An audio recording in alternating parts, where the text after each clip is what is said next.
right, welcome back to the To Be Fair Show. I am your host, Johnny P. Oh, yeah, real. It's Q. And we back. We back. Shout out our boy Tone. We one-shotting it today. Before we get started, we'll tell everybody, tap in with us on all socials at the To Be Fair Show. That's Facebook, Instagram, TikTok, Threads. Hit that like button. Go ahead and subscribe.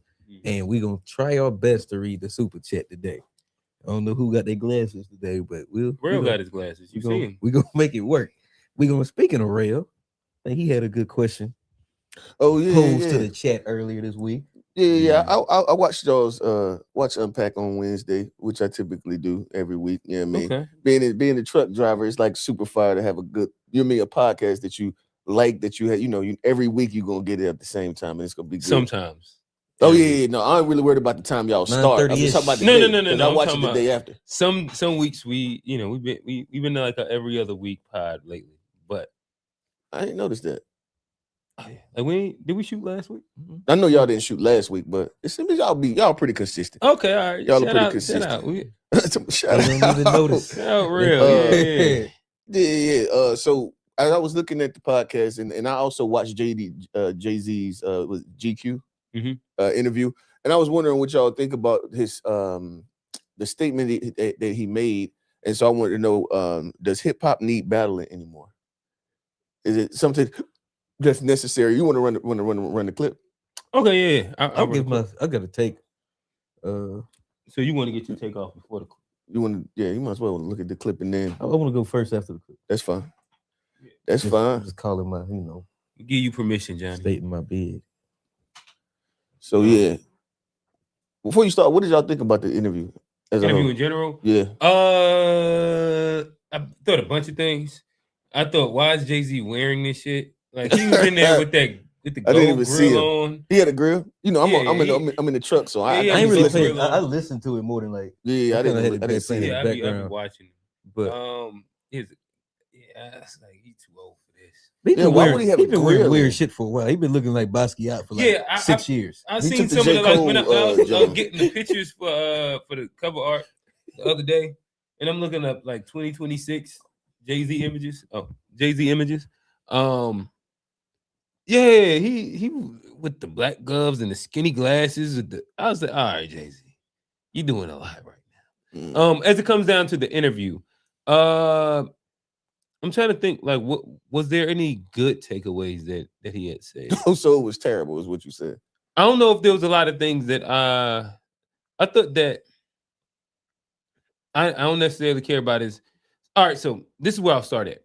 I think that this was ultra curated, and that's what made it bad to me. So, like, clearly they did 2 interviews, because there's 2 separate sets, and I'm sure both of those interviews was like really long, and they only chopped very specific answers in. Gotcha. So it feels like that, in which I actually had a topic point that I wanted to get to on Unpacked, where I wanted to ask the idea: did the podcast kill the interview? Because now, like we be seeing, like, we get people in real long form now, to where it don't be like this right here, and it's not necessarily softball interviews, where, you know what I mean, people are inside these ultra curated moments that it's edited and chopped, and to me this feels like an ode to like back in the day where it's hyper curated, and who knows how many things they edited out that he said that might have been interesting or stupid. I thought that, all right, so I did think that the capitalism thing was an interesting point. He pretty much was saying that I didn't take advantage of people. I just played the game the way it needed to be played. Right. I idealism versus realism, and I thought that was cool. Yeah, I don't want to jump ahead to my I already gave my battle take. And all those takes, I thought that he made a couple bad takes. Personally, Johnny. Oh, I mean, again, that's the thing. It was dated. Like, I mean, he sounded like the old. He even said it. I think it was the bad take. Like, he didn't want to see. Probably comes off sounding like the old guy, like wagging his finger. But the whole you said he didn't want to see what? Well, he said he probably comes off as the old guy. Okay, like, I mean, he is older, wagging his finger. But like this whole thing comes off like that. The whole GQ is one of those things. Like, they're not a name in the space anymore. I don't nobody read And it's GQ. softball. Like, Don't nobody dude read was like GQ low key, anymore. Paul sucking his dick the whole time. I did get that. And I was did like, get that. yeah, damn. And but it's just like, but of course, what you gonna get with Jay-Z, Rock Right, Nation? right. That's the system. He not gonna sit down with like Mhm. any of the real podcasts. Like he too. Ain't gonna sit down with Charlemagne. Yeah, Cam. 85, Damn sure not Definitely Charlemagne. not gonna go to 85 Charlemagne. South. Or there's a lot of like podcasts where you can come and just be chill as an artist. Yeah. But like he's Be like dope he to seems have like him on he's the pivot. above. He's above a lot of that. And On the what? The pivot. The Jay-Z? I don't know. I think that'd be dope. but it's Go not I a don't real, know how much they like push back on people like that. But they No, it's not about push. Their podcast is not about pushing back. That's and what I'm all saying. that. Like, But I feel like athletes they'll be too. like a propaganda arm for him. But yeah, because that's the athlete podcast, so they're not like even in the space to ask certain questions as far as from. It's not just athletes, but go ahead, continue. But I think the way it's more mainstream of platforms. I don't think they're gonna really get into like a lot of the stuff that even. I don't know if they're gonna ask the or, questions like, that people care about. Right, that's what I'm As trying to much as get like to. give Oh no, it'll be admiration more of to the him. story. You know what I mean? It'll be more of allowing And they just just to be tell looking the up to story. him. Like, oh, tell us about this. It's Admiration, like, Oh, y'all want to get some messy shit? Not even You that. gotta dig though. Like, so I don't know what messy shit means, but I would like to get, for example, there's a lot of conversation around what Rock Nation does behind the scenes, and sometimes how they leverage their power to blackball artists. I think that if you sit down on the Breakfast Club, you at least have to like answer to a really loud criticism of the company that you run. Where if you go if you have this interview with Cuz, nobody know, like we don't really get nothing new. I get it. I get what you're saying. Because like the 80, like even like Breakfast Club or something, they do artists. So there's been the Tory Lanez on there before, and so there gonna be other artists that come in. So whatever you say, it's gonna be like fact checked, or you're gonna have to respond to other people. Where like a GQ or Pivot, it's so isolated to where it's like, And which I don't know Pivot to be the same as GQ. I wouldn't put them in that box. I just think that like they're athletes and they were outside during the time of Jay-Z, and so it'd be more of an like if Jay-Z was doing a press run, I would love for him to go on the Pivot. If he was doing an ISO interview like this, I wouldn't want him to. That's what you said. Oh, but it seemed like it is more like a press run to gear up. Like you said, like you pointed out on the show, you were talking about the fact that he said it was like all offense 2026. Yeah. And I think that was, G probably called it. I mean, he got some things in the works, and we will see why he did it. It's not he just do it. It's not gonna be random. Yeah, and the fact that this was shot in January and it's coming out now. Right. To me, it seemed like he got it's gonna be a summer. Oh, something else. My bad. Can I make one more like flashback from the podcast that y'all did? Okay. That LaRussell record was ass. We can move. Heaven Sent? Yeah, it was unnecessary. I agree with G and A Black on that. And y'all know I'm not just it's not just I'm not just like a LaRussell hater, you know what I mean? But I thought that it was just unnecessary, and it seemed like you're just trying to get some. It was clickbaity. That's what he was trying to get off the clickbait. There's a lot of bad records that came out last year.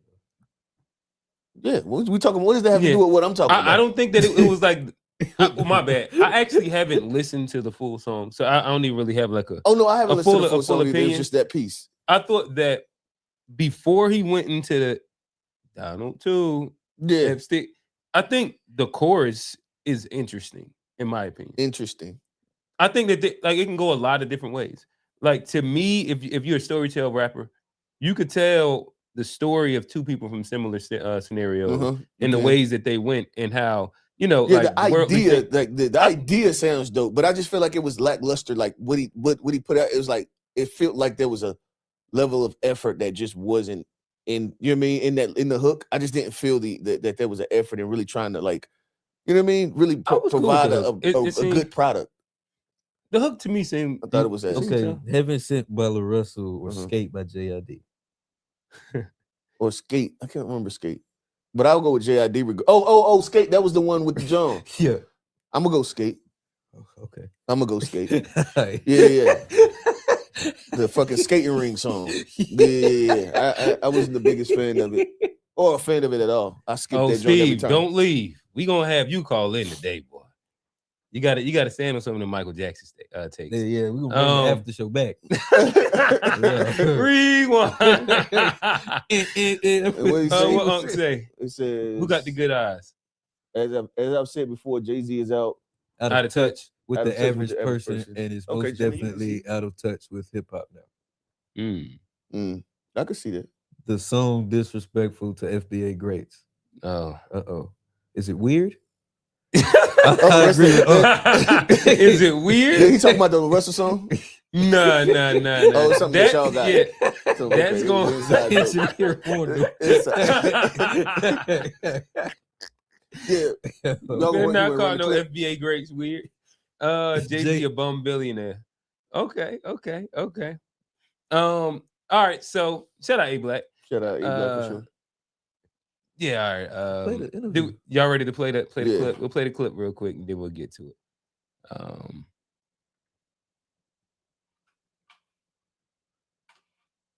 And y'all also bear with me because of engineering our here. engineering here. So I we bet Mouse trying to kicking do it his all. ass. That no longer exists. Bullshit. And the last pillar Yeah. is battling. Get you, boy. We love the excitement, and I love the sparring and the music you get. But in this day and age, it's so much negative stuff that comes with it that you almost wish it didn't happen. Really? Yeah, because it's almost like it's a final thing. Now people that like Kendrick hate Drake, Yeah. no matter what he makes, no matter what he says, and it goes far too. It's like attack on his character and his thing, and it's like, I don't know if I love that. Yeah. I don't know if it's helpful to our growth where the fallout lands, especially on on social media, which takes place every day. Yeah. And now you have these pods of cult. Yeah, I think that was enough. Here's my take. What I'll say. I think battling is necessary. Like, I mean, it's built on sport. It's built on competitiveness, and I'm better. And just the bravado of like competition. Do you and think it goes too far? I think beef is different. Battling beef is different. I think beef is where it gets to where Drake and Kendrick, where we're talking about people's family and shit. Yeah, and I think that's where J. Cole even struggles, because I think he'll battle. Right. I don't think that nigga will battle at all. I don't think he wants to beef, and I think the beef is where it gets bad for the culture, because I mean, you look at Chicago, you look at California. There's all these places. It's even in New York where. What make you say J. Cole a battle? Look at me, he talks about it. Well, I mean, my bad. I don't want to go there. That's a bad example for right now. J. Cole just told us he be saying shit he don't believe in. But I get again. He did just say that. That was a bad example. I forget. I get that. It's tough, man. It's tough. But my point is that like the battling is, I think it's fine. I think it's even healthy for the art form. Beef, and especially in today's world where the 24-hour news cycle, where the social media has blended the line between perception and reality, I think beef is dangerous. Where like you got like people are shooting. We see even like the Tupac and Biggie, like there was like they weren't battling, they were beefing, right? And it got dangerous. And I think like you can have rap battles where niggas just go back and forth really quick. I'm the best. I'm better than you. That's fine. But when beef or when the music seeps into real life, and especially post the drill rap era, where like a lot of these rappers were living their raps, and the authenticity became like something you plant your flag on. Right. I think beef then is dangerous for the culture, because now we picking sides, and it's like you can't just be a fan of like. In what battle did people not pick sides? But it's different when it's battling. But when it's beef, I agree. When it's beef, it's dangerous to pick sides with niggas that really don't like it. That's the goal is different. But battling is different. I get it, but like I think in beef you gotta pick in battling you gotta pick a winner. But in beef you gotta pick sides. But let's slow down though, because when we start now saying beef, what do we mean by that? Like, what was the Jay-Z and Nas? Was that beef or battling? And this is kind of that was beef. This kind of gets to my point. I think that if we bring in like Chirac or drill music, they're not battling at all. Like that's and this is like, maybe you say that's beef per se.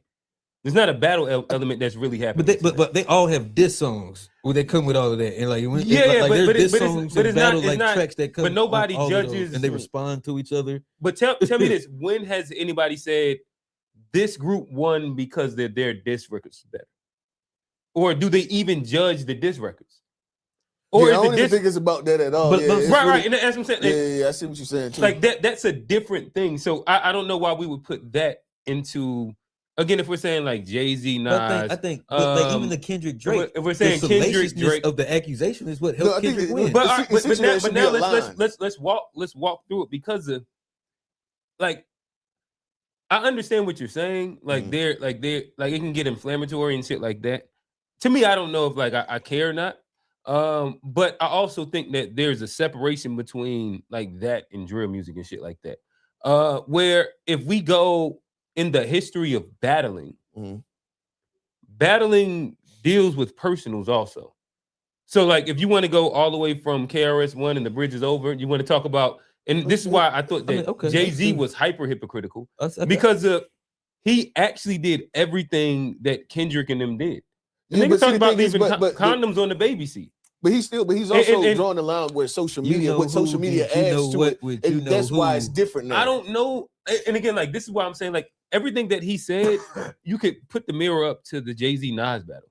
Niggas was clear Jay-Z fans or Nas fans, and they didn't like the other person. Like this thing did also happen. Like you don't think social media age changes it? Because a I lot don't. of the It stuff definitely was amplifies it, because a for lot of sure. stuff that whether it was true or not, people really didn't know back then. It And was that all makes kinda it even rumor worse. mill. It was mad things that, like, we thought Sierra was a whatchamacallit for a long time because we That's didn't know. crazy. Like mad things just go Niggas through scared the to have a thing. crush on To Sierra in me, high school. That shit was a pause back then. my thing is, like, I don't know that to be true though. Like the whole social media is like, it makes it unbearable. I don't know it, because like you gotta think about it. the beef that killed rappers didn't have social media. This just means that like we see it every day, but I don't know that it inflamed something way more crazier. Drake and Meek Mill didn't die over this either. No, Meek Mill wore the L on that one. And No, he definitely wore No, it no, very, but now I'm not talking about who won or lost. It didn't bleed over into real life. It didn't bleed over into real life. What do you mean? It didn't bleed Like over Drake oh, and talking about Meek? like fighting stuff. Yeah, and all Drake that, and Meek like, didn't like violence. like Pusha T and Drake. Yeah. I'm trying to think of like what are our most like common, most recent ones. Drake said he like that has nothing to do with drill. When we just talking about Jordan Lucas and Tory Lanez didn't. Yeah. It's been a while since any of the none of them really like have social media grown to gives that a bunch point. of people opinions and shit like that. I don't know it to be anything crazier. Same difference like back in the day when when Jay-Z said you did, you know what, and it was Allen Iverson. Everybody was like, oh, between me and you. And like I said, he went all the way down to the kids. He talked about leaving a condom, a used condom in the baby seat. This record, I remember hearing like, that. Like I don't know. I just thought it was hyper hypocritical. Mine was blown when I heard because they hadn't did anything different than hell. This ain't the level of Tupac hit him up, and this is my last thing, and I'll talk to y'all. This is also just when I call cap, and I think that I'm gonna just call cap, and I think like guys like to say shit until they see what it look like, and then their favorite doesn't win. Where it was a time when, if you remember, Kendrick dropped, what was his first diss? Oh, it was before Meet the Grams. Whatever his first one was, right? And then Drake responded. No, not before Drake responded. Kendrick Lamar dropped the first diss, and every old rapper was like, "This ain't hit him up. This ain't." I remember when rappers used to say, "This inflammatory, this inflammatory, this inflammatory," and you can go back and look at the videos of this. It was like 3-4 rappers. I know Gilly was one for sure. I don't necessarily remember that right after that. Like I don't. No, it was a big thing. I think back and look. The Cam Jim Jones guys were saying this too. And they were saying that the Kendrick's first diss wasn't. It was soft. It didn't have enough personals. It didn't like. I come from the era of hit 'em up and no Vaseline. They used to always use those terms, and that's the part that I like I said I call cap. I mean, look, like at the end of the day, I think again, like I say, I look at some stuff with, especially like the drill rap and stuff, and a lot of the gangster rap, even in Atlanta with Lucci and Thug, like that shit was getting nasty, like it was getting dirty, and I think that there has to be a line now. But where's the diss record inside that? Them niggas just didn't like each other and wanted to kill each other. Again, and that's where I think that got to stay at the music. But again, I like the records, and I also, I think it actually helped because I think 2024 was one of the biggest years in hip hop that we've had. And like it was just wasn't that the first solo rap joint, the Super Bowl? Wasn't it the first solo one? It was the first disc record to win a Grammy. Like I think it was just a big. I think it was 24 the first solo rap rapper to do the Super Bowl. Yeah, I could see that because I think the other ones were with groups, right? But they got the Dre and shit. But like to me, like again, like I say, the beef. I don't like to see, you know, as a black man in the community, I want to see us get past a lot of the violent stuff that plagues our community. And I think you know, music is, you know, a lot of times it could be a conduit for a lot of that stuff. But the other side of it, I like the bars, bro. No, I get it. It's entertainment for us for sure. And like that, I remember 2024. Like that's one of the most excited I've been for hip hop. Like just waiting for them joints to come out. Like a nice when we did the first listen, battle. when they was like, you know, when they was just coming out back to back, and you like, oh, this would just drop. Oh, this would just drop. When was the last time the hip hop community been that excited for something? And damn sure wasn't maybe verses, like when the first couple verses, maybe. Yeah, damn sure wasn't when Kanye just dropped. But it's just like to me. So I think it's good. I kid, yeah. In doses, but again, like I say, I don't like to see it get to where the violence and you know stuff, because we got to stop that. And we can't let the music create that. But you know, niggas like that ain't got nothing to do with this beef that we talking about right now. We talking about beef and battling in general, whether it's oh my bad. I said like, this battle that we're talking about. So do you think that there should be boundaries? Huh? Do you think that there should be boundaries, or is it just like it should exist as it does and just like kind of, you know what I mean? I don't care. And to me, all right. So me personally, my personal opinion, I think that the boundaries as they are set already is good already. What are the boundaries? If you take it there, then I'm gonna take it there. If you don't, I won't. But you don't think? And I think it's kind of as simple as that. I think. And if as long as everybody adheres to the rules, then cool. Don't step over the line and then cry about it. Yeah, it's crazy. But imagine the nigga call you a PDF, bro. And it actually gains track. Well, he shouldn't have kissed that little girl though. Well, also you could also not be texting 14-year-olds. Like if there's no, if be on stage with a 17-year-old, be like, no, like Drake. If there's no proof, if you're not doing suspect shit, then you shouldn't. You know what I mean? Yeah, you don't have to worry about it. Yeah, that's crazy. He even said, "Hey, talk about me liking little girls. Maybe that'll work." Joe Budden said it. He said that in his own diss record. Yeah. So that's the craziest response to getting called a PO. Nah. Like did 5 minutes of nah. Like no, you talking about the response. The last record. Yeah. I'm talking about the one before Kendrick even dropped Not Like Us. Oh yeah, he did kind of like if it didn't have already murmurs about it, then it wouldn't have had traction. And this is if we go back to the Jay-Z interview for a quick second, I do think that him talking about the accusation that he had. Yeah. The wife. And I enjoyed, because I think sometimes people be taking the holier than thou thing where, hey, if I don't address it, it'll just go away. Usually if you don't address it, people just think it's true. And then if you pay it off, it just lingers around too. It just lingers around. And he said, you know what? Nah, this is too wild. I'm going to take this to court because I know it's not true. And I can't have my daughter and my wife thinking that you know what I mean, XYZ. Yeah. I fuck with that. I think that whole little, like I'm talking about Drake taking him to court, or we're talking about Jay-Z right now. The Jay-Z interview, you know, with the little girl thing. They try to accuse him. He took it to court and beat it. Okay. Yeah. All right. I'm with you now. Okay, yeah. Yeah. Like I said, I think that whole I just stay quiet and don't say nothing. If it's something wild about me, 100%. I'm like, hey, this shit is not true. No, you ain't show the proof. Hey, well, you ain't getting that off. No, you gotta follow the Trump plan. Trump just sued motherfucker for $10 billion for saying something he didn't like. Yeah. Like, I mean, like if he's something really bad, you can sue him and make money off of it. Defamation. Most of those scenarios are regular people. You ain't gonna make no money. You just don't get your money. That's the thing. They talk about but the thing about it, if you sue somebody and you get a settlement like that for them, they're not gonna make no money because you can get everything they make. And so you can fuck somebody up like broke that. As hell. But I'd rather fuck somebody up for say, oh yeah. If you put it out there on me, then we're gonna go all the way. We're gonna take everything. We're gonna go all the way. If you ain't got it, we'll take it when you get it. We'll wait till you get it and then we'll take it. But like that's to me, the game of America. That's the way to play. That's the way. That is the only way to play in the game of America. Can't go and out gangster these white boys. They go get lawyers and sue them and win. Okay, so Real, give us your take on battle rap and if it needs to be within the culture.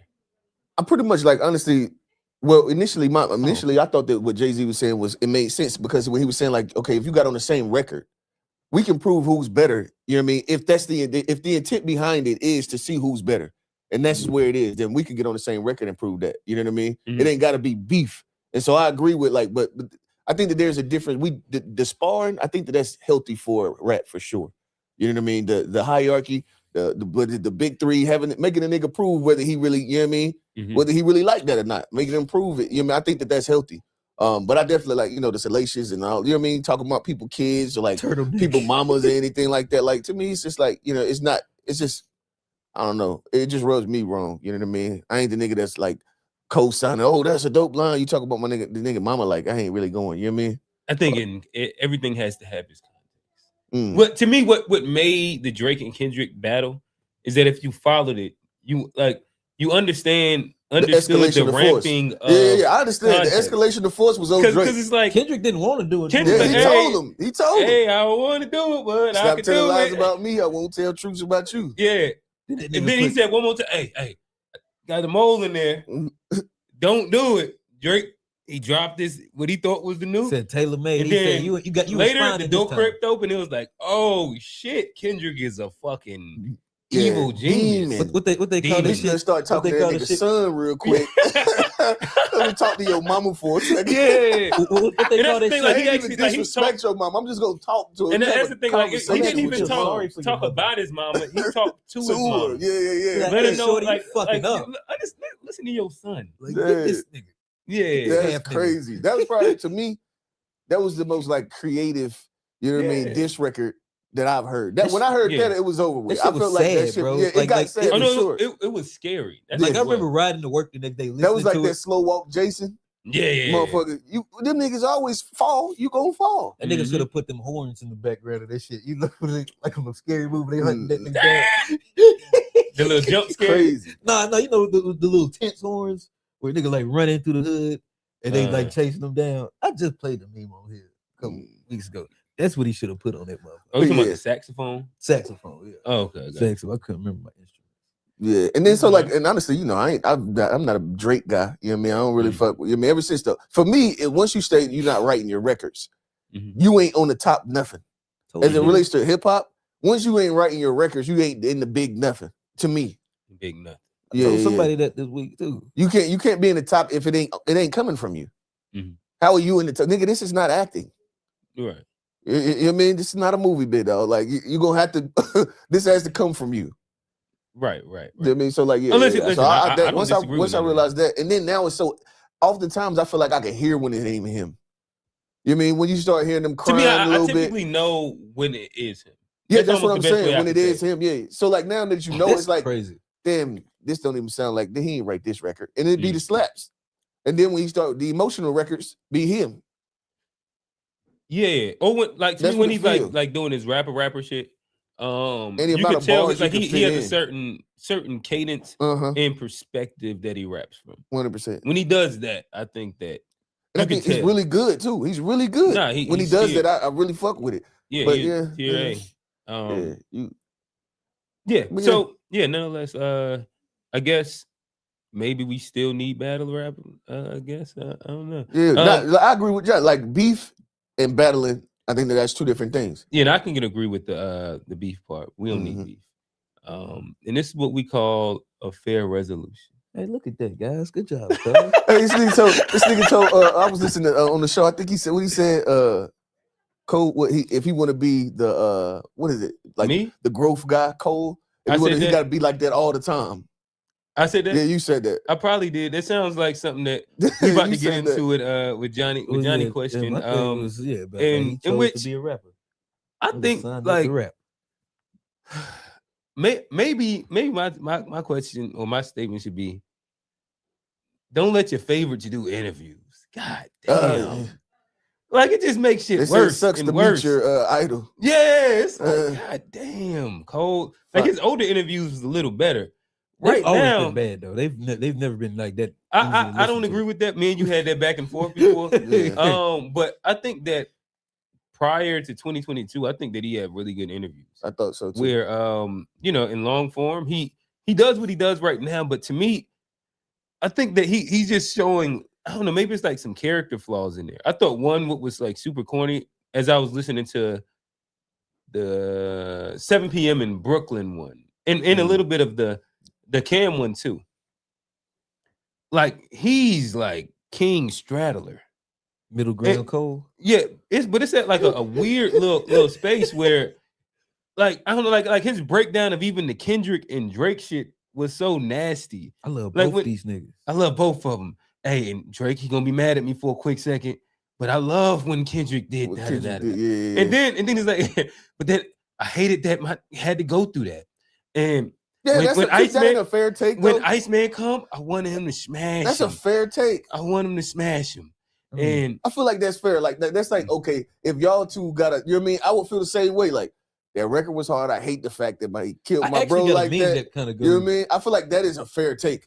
Like if I fuck with you, if I fuck with y'all and y'all get into it, like, and especially if it's something just like a creative sparring thing, like, nigga, that was a hard record. Mm-hmm. That was hard. But you know what I mean? I hate the fact that the PDF, like, you got niggas yelling PDF, you know what I mean, on your name. I hate that for you. That nigga said, but that record is tough. Then that nigga said, I'm happy that this happened to Kendrick. I was like, yeah. Look, he got the Super Bowl and all that. I'm happy for you. I'm happy for you, bro. He dancing on your grave, Drake. Hey, but I hate that it had to be yours. You know what I mean? Hey, Drake, you still my nigga. Yeah. Hey, Drake, and understand. One of the wildest ones one of the wildest ones was that my nigga Cole was like, hey, and Drake was supposed to be there. He dubbed me, but I was happy that he did that. And I'm like, God damn, Cole. Man, I don't even know if niggas can make you mad. Like when the niggas say I dubbed you and you like, well, like in hindsight, I understand. That was cool, man. Yeah. And it was the best thing for me. I ain't going. And everything is also the best thing for him. That it's like, God, shit gotta fall apart to fall together. Everything is the best thing for him. Yeah, what did Jay-Z says, like something like, it was kind of reminding me of what I said. My mom says, like, I'll say this and you'll remember what Jay-Z said. It's some people that things happen to and some people make things happen. Jay-Z kind of happen for him. It was the same for him. Yeah, it was like the same. Yeah. I mean, shit. At the end of the day, I think like I understand all why your y'all friends being hard hate you. on That happened pause. for you or to you. Say it again. When all your friends hate you, that happened to you or for you?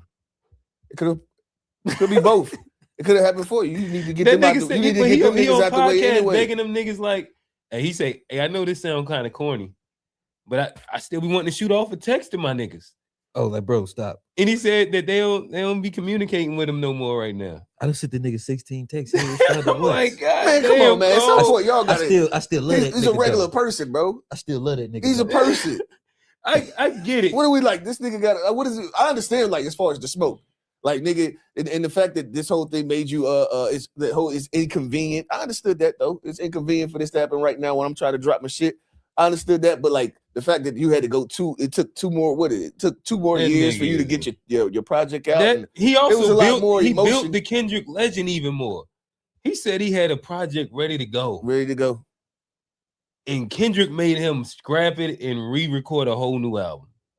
That shit crazy. He was gonna be on it twice. He also said he made his wife cry. And that's crazy. A bunch of wild shit. It's no, like, the wife cry part, that's crazy. I was like, Cole, why are you doing all this right now? That's crazy. What question did they ask? What would make her cry? But what question did he ask? It's like, Cole. Yeah. I can understand the stress, but it sounded like it was doing too much to you, bro. Like, I can understand, like, damn, you know what I mean? This shit be like, come on, bro. Yeah, nigga said he was waking up, and then he also said, hey, and you know what else was cap? The Schoolboy Q shit. He said that? Yeah, that's a part of the 7 p.m. in Brooklyn. He said all that's cap. So none of that had anything to do with it either. Oh, so he was just hurting. He was hurting. He was hurting. Yeah. He made it a way, like he redoubled back to that and was like, hey, act Schoolboy Q. So at the end of the day, y'all would rather him just shut the fuck up and not done him. I think everybody came to a resolution for it, and like it was cool. And then my thing, we kind of did. It was. But here's my thing. And people that like, it was just cool. You doing these interviews after the album come out? Yeah. Like, bro, you could just shut the fuck up. The album already doing good. Like, why are you still like you're like? And Cole's my favorite rapper. Why You know are what I you mean? So going like, there? I'm willing to. You know what I mean? That he should be shutting the fuck up. Yeah, that was and then it's too unnecessary. self-deprecating. Or you could Yeah. have these interviews before, and you could have just talked about the album. No, just don't do the interviews. But like, don't do. Oh, you talking about not this shit? You don't talk about this. Just talk about But the album. yeah, give them Yeah. something else. You have a lot more to talk about that leads But up so to the everybody album. You wanna could hear leave that, all though. Like, this. or maybe Everybody just wanna don't hear about it. freestyle your answers or something like that. Or Like, maybe so. like, Maybe I that don't know, helps to too. me, So y'all would have been better. Y'all felt better if he lied about it.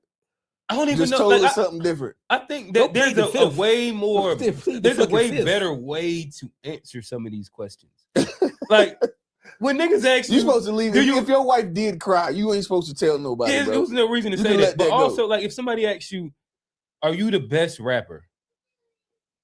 You don't think like how do you get into that wormhole that he ended up with Black inside thought that? Damn, I must have exists. missed some of it. What happened? Lupe What did he say? Fiasco yeah. exist. Oh no, he said that So he how don't about think the that he's existence of niggas? like he's the best rapper. And he said that that's his rap persona.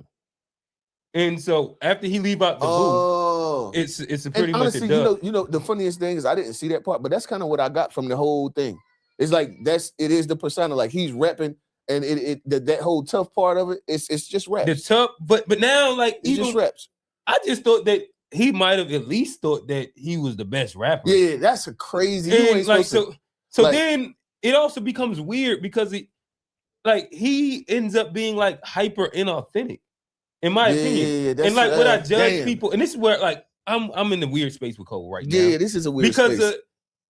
at least I like rappers that I feel are authentic. Right. And 100%. like I can judge you off of like how good the bar is, but authenticity does rank high inside like my I'd thing. agree. But then when you say like half the shit that you talk about, you don't even believe, and it's just your rap persona, and it just kind of like blows me to where like I don't know how to like intake certain things. Yeah. Because if I enjoy talking the rap shit, you can't really talk rap shit for real now. Because And now then- we know that it's not even But coming what can from you a rap place about where. then? Like, what can Cole? yeah, Yeah, like no, none of it his changes body everything. shit. Because at least back then, for at least for a little bit, niggas was like, and this is the way that people kind of positioned it and wiggled it and was like, well, when we get away from the beef shit, Cole was saying that if we really rapping, I'm really the coldest and the nicest and the best.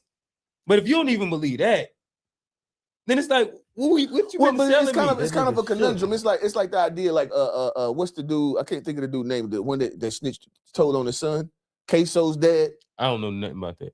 Jackson, I know you're talking about. Okay, yeah, I know you're talking about it's pretty much like now he's saying, you know what I mean, he can't talk the tough guy shit no more. You know what I mean? who the dad? The dad saying it because, you know, he was a street dude and he know that since he done told it, you know what I mean, pointed out his son, he said, I can't talk the tough guy shit no more. You know what I mean? That could be the same. You see what I'm saying? I ain't trying Maybe to throw I a think bail, but I'm just saying. he's gonna make more records where he said like most of like He about 75% of his discography has a hole in it. 100%. But in this album, just in the dropped the whole last, in the mixtape fall off, telling that niggas wasn't he was the wasn't best. really most of that was just that wasn't the fall off though. I ain't saying the No, fall I'm just off. trying to make sure that I'm The fall off, I think that like that's probably like 35-40% of the record. But that whole mixtape, the Winter Blizzard. Oh yeah, the Winter it was Blizzard 4 because tracks like, and telling you niggas he was just the best. got Oh yeah, like dubbed that. No, also. I ain't he definitely that's his shit. That's his shit. You know what I mean? And it's just really it's Yeah, it's like- disappointing. But you gotta Yeah, believe and it. my thing It's is really that disappointing. also when I just put in my rapper cap, like when I was writing raps, I thought that I was the best nigga. Trying to kill niggas. about- Kill bro. I'm niggas. talking What about about when you trying left to the studio? kill. What about when you left the When I studio? left the facts. studio, yes. You still, okay. I could have, What whether about when you delusional or left the not. studio? Bro, I thought- that was dead ass, bro. You Yeah, think- like- I was competing, bro. I'm Yeah, I just was checking. all Yeah, about to that. me, like I always like I'm always the I'm person just that want to checking. walk I'm the asking goat about rapper path. Yeah, friends. I was trying to kill motherfucker. Yeah, I was trying to kill. So y'all whatever. both Like, left when the we all studio was like, inside, when I killed everybody that was in the nigga. thing, you wanted to have the best verse Hell because you yeah. thought you was better than niggas. Yes. So y'all both left the studio thinking y'all had the best verse. That's Yes. what you're supposed to do. I'm just Yeah. asking- And then- The and then- answer is yes, Not Johnny. and according to Cole, but And then Right. if you didn't have, and if you didn't have the best verse, you felt bad about that. I'm- You was Yeah, not it's finna like- get caught again. I'm gonna get him next time. Yeah, fuck that. Yeah. Smoke. But you And ain't never secretly believed Q was the best rapper. No. You ain't never secretly believed Real was the best rapper. maybe when I stopped rapping or Supposed something to say like no, that. nigga. Like, No, I'm not like gonna- did you hear the end of the statement? I can Once say you what I stop- actually believe, but Yeah. like when you stop rapping, you can then look at things more objectively. And I think that when I did that, I was like, oh yeah, damn, Real might have got me here. Damn, maybe Jacob got me here. Mm. Damn, T3 had a good verse, Oh, so this yeah, one might have got yeah. me. And then but in the moment, no. Okay. No. I cut all these niggas no. every time. I'm 100%. That's what it is. I'm a bucket. Yeah. What are you talking about? Nigga, bam, 83 on his head. And that's like the competitive part. Like, it's so hard for me to understand. And it just, so much of this shit kind of like made it kind of crazy to me. And then like, I got a half a verse that I wrote that I will let y'all hear. That I was like, then I'm gonna write one and think it's better. Hey, what Steve said about UConn? That's why I can't listen to Cole anymore. Authenticity is more important to many. Authenticity is important to many, especially coming from him.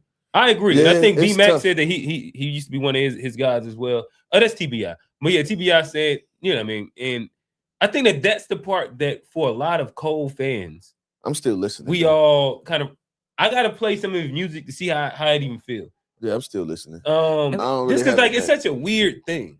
And I can't I just know I can't always separate the art and the artist because of a piece of why I like specific artists, whether it's trap, whether it's conscious, whether it's super duper lyrical miracle. Mhm. There's a part of the authenticity of it. 100%. Like if you say you're the best rapper, I think that you should like you should at least feel that way for real. If you and G had a horrible take on Saha. That was like, What was bro, this Saha he was being slight disrespectful to Saha, bro. that was this last episode. No. I had to go back because I be okay. wanting to. Sometimes I G forget. has I be an having smoke interesting for way certain that shit. he indulges in music. So Yeah, bro, Saha is bro. like that. no, Saha is, but G don't necessarily care about bars. From my that's what I take away from what like every time that he gives like best rapper comparisons. If you think back to when A Black was like giving Shorty her praise, forget her name. Lauren London or It was something like that. Her name isn't Lauren London. Lady London. Yeah, something like that. And Lady he was like, London, "Hey, right now she might add a cold." Oh yeah, I remember that. Like yeah. he was like, And "How she many?" white. She was white, right? Nah, she black. But Okay. Lady London, she black. yeah, but he was like, "How many hits she got?" With a record Oh spin. yeah, that's G. and G shit goes like to that. It's like he has an interesting way of, and that's why I was like, all right, his takes kind of like have its own little bubble. Yeah, Saha like that, bro. You can't. I you gotta agree. put some respect on Saha shit, bro. Again, Saha can say I'm the I best remember rapper. the first record I heard was that what's that? I'm a freedom fighter. Wait, scroll up. Dalai Lama. And you wouldn't care about this. But Okay. keep going. But yeah. What was that? What was the name of that jump? Mandela. Man, That was the first record I heard from Saha. fucking yes. And ever since then, yeah, Saha is definitely up there. Oh no, The and NAACP, he like all that I shit. think that to me, if we're talking about best rappers alive, he goes inside the Yes. bucket. Yes. And That man's so slick. His bar is so slick, bro. Witty. And the way this he put them together, like and this is the thing he's is slick, that bro. like with me, I think that the best rapper alive, like you can feel that you're the best rapper alive, and there could be other people, but I think because of the way that rappers rap, there's so many ways to attack a thing Mhm. that everybody kind of can be right, and it's debatable. Like so, for example, Saha is so cold on punches, Mhm. metaphors, and what puts him over the top is that he keeps a rhyme scheme. Mhm. And he can keep a rhyme word and rhyme scheme and go crazy. Same different. Like to me, He's like he's so it's almost like the battle rap, the way that they would go about it, but he can actually make good records. right. You know what I mean? He has the technicality of a battle rapper, but he's able to make records. Right. You know what I mean? Like so he's up there. He's like up there, you know what I mean, as far as pen. Oh, and he's put together like top tier projects. Too. Yes, like Black History Project. 100%. Yeah, that's a good one. Like he The NAACP joint. NAACP fire. Yeah, like he has records. He's up there. But go ahead, Johnny. You want to hop? No, I think this is a good time for me to put my question in there. Okay.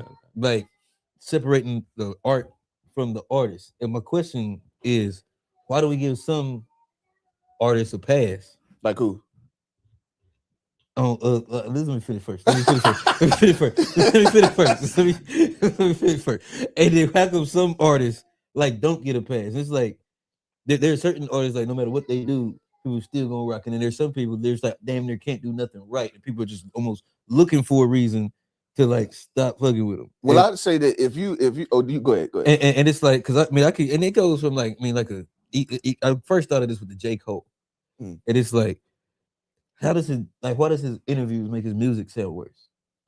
But it's because of how people how he is sold as an artist. That like it's J. Cole brand is built around authenticity.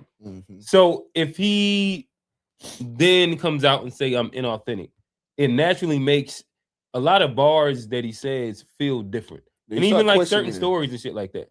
Yeah, it's just, it puts a question mark on the records for sure. But I don't know if I necessarily agree with that, because like I've always been to separate the man from the music. Oh no, I feel you. Even with like we go to the R. Kelly thing, and it's like I think like I've always been like what he did dead wrong. Go to jail. The music is the art, and I don't think it's like, to me, like, and a lot of like even with R. Kelly, it's like memories that are attached, and it's like growing up listening to this, like I don't want to lose the memories. I Believe I Can Fly being in Space Jam, like that is. Come on, but bro. So that evokes a memory for everybody. But not everybody feels that way. Some people just never gonna listen to it again because of what he did. And it's hard for me to understand it. No, I can understand it. See, I don't. Well, not hard. I don't. I'm just not gonna do it myself, but I understand exactly why the fuck a person would do that. I understand it, but to me, I don't understand. Like, the music don't sound like different. You gotta play Key to Ignition. Yeah, I believe I got to, but that's a hard record. I believe I Can Fly. It's so different in my opinion, because it has nothing to do with women. Yeah. In comparison, if this nigga, so you ain't supposed to think about it that deep. Damn, if you think about it that deep, then that's that always should my disgust you at that point. Because like his music is built from his experiences, and he even kept the party in the bed inside the studio. If you understand the story, to where it's hard to listen to Age Ain't Nothing But a Number. That's crazy, bro. And that's crazy. For him, Age ain't nothing but a number. And if you can, then to me, like it's just certain lines that I can't. Now that right there, I've always thought that was a weird. But even when I was a young kid, I thought I only listen to The World's Greatest thing. That he got some. Yeah, see, that's asexual. Yeah, I just listen to World's Greatest. That's the one that I'm not like. It ain't even bisexual. He's a side of the sexuals. He's right by the sexuals. Yeah, he's a side. Hey, that song is a side of the sexuals. It's just the side. Yeah, I definitely get it. And then also, I don't like what I was gonna say first is like a person that can't be that can't be objective, even if you like the person. I don't want to talk to you about music. That I'll sit out on your whole, because like even my favorite artists like J. Cole, and I won't take him off the list because you know what I mean, because he made the list based on what it contributed to my life. You know what I mean? It ain't really him saying that. Oh yeah, I ain't really believe that. Like I remember when I was younger, I rapped about guns a little bit. You know what I mean? You had a gun bar? Yeah. What was a gun bar? No, I didn't know that. No, it was me and Tone made a song. You remember the SOFD song?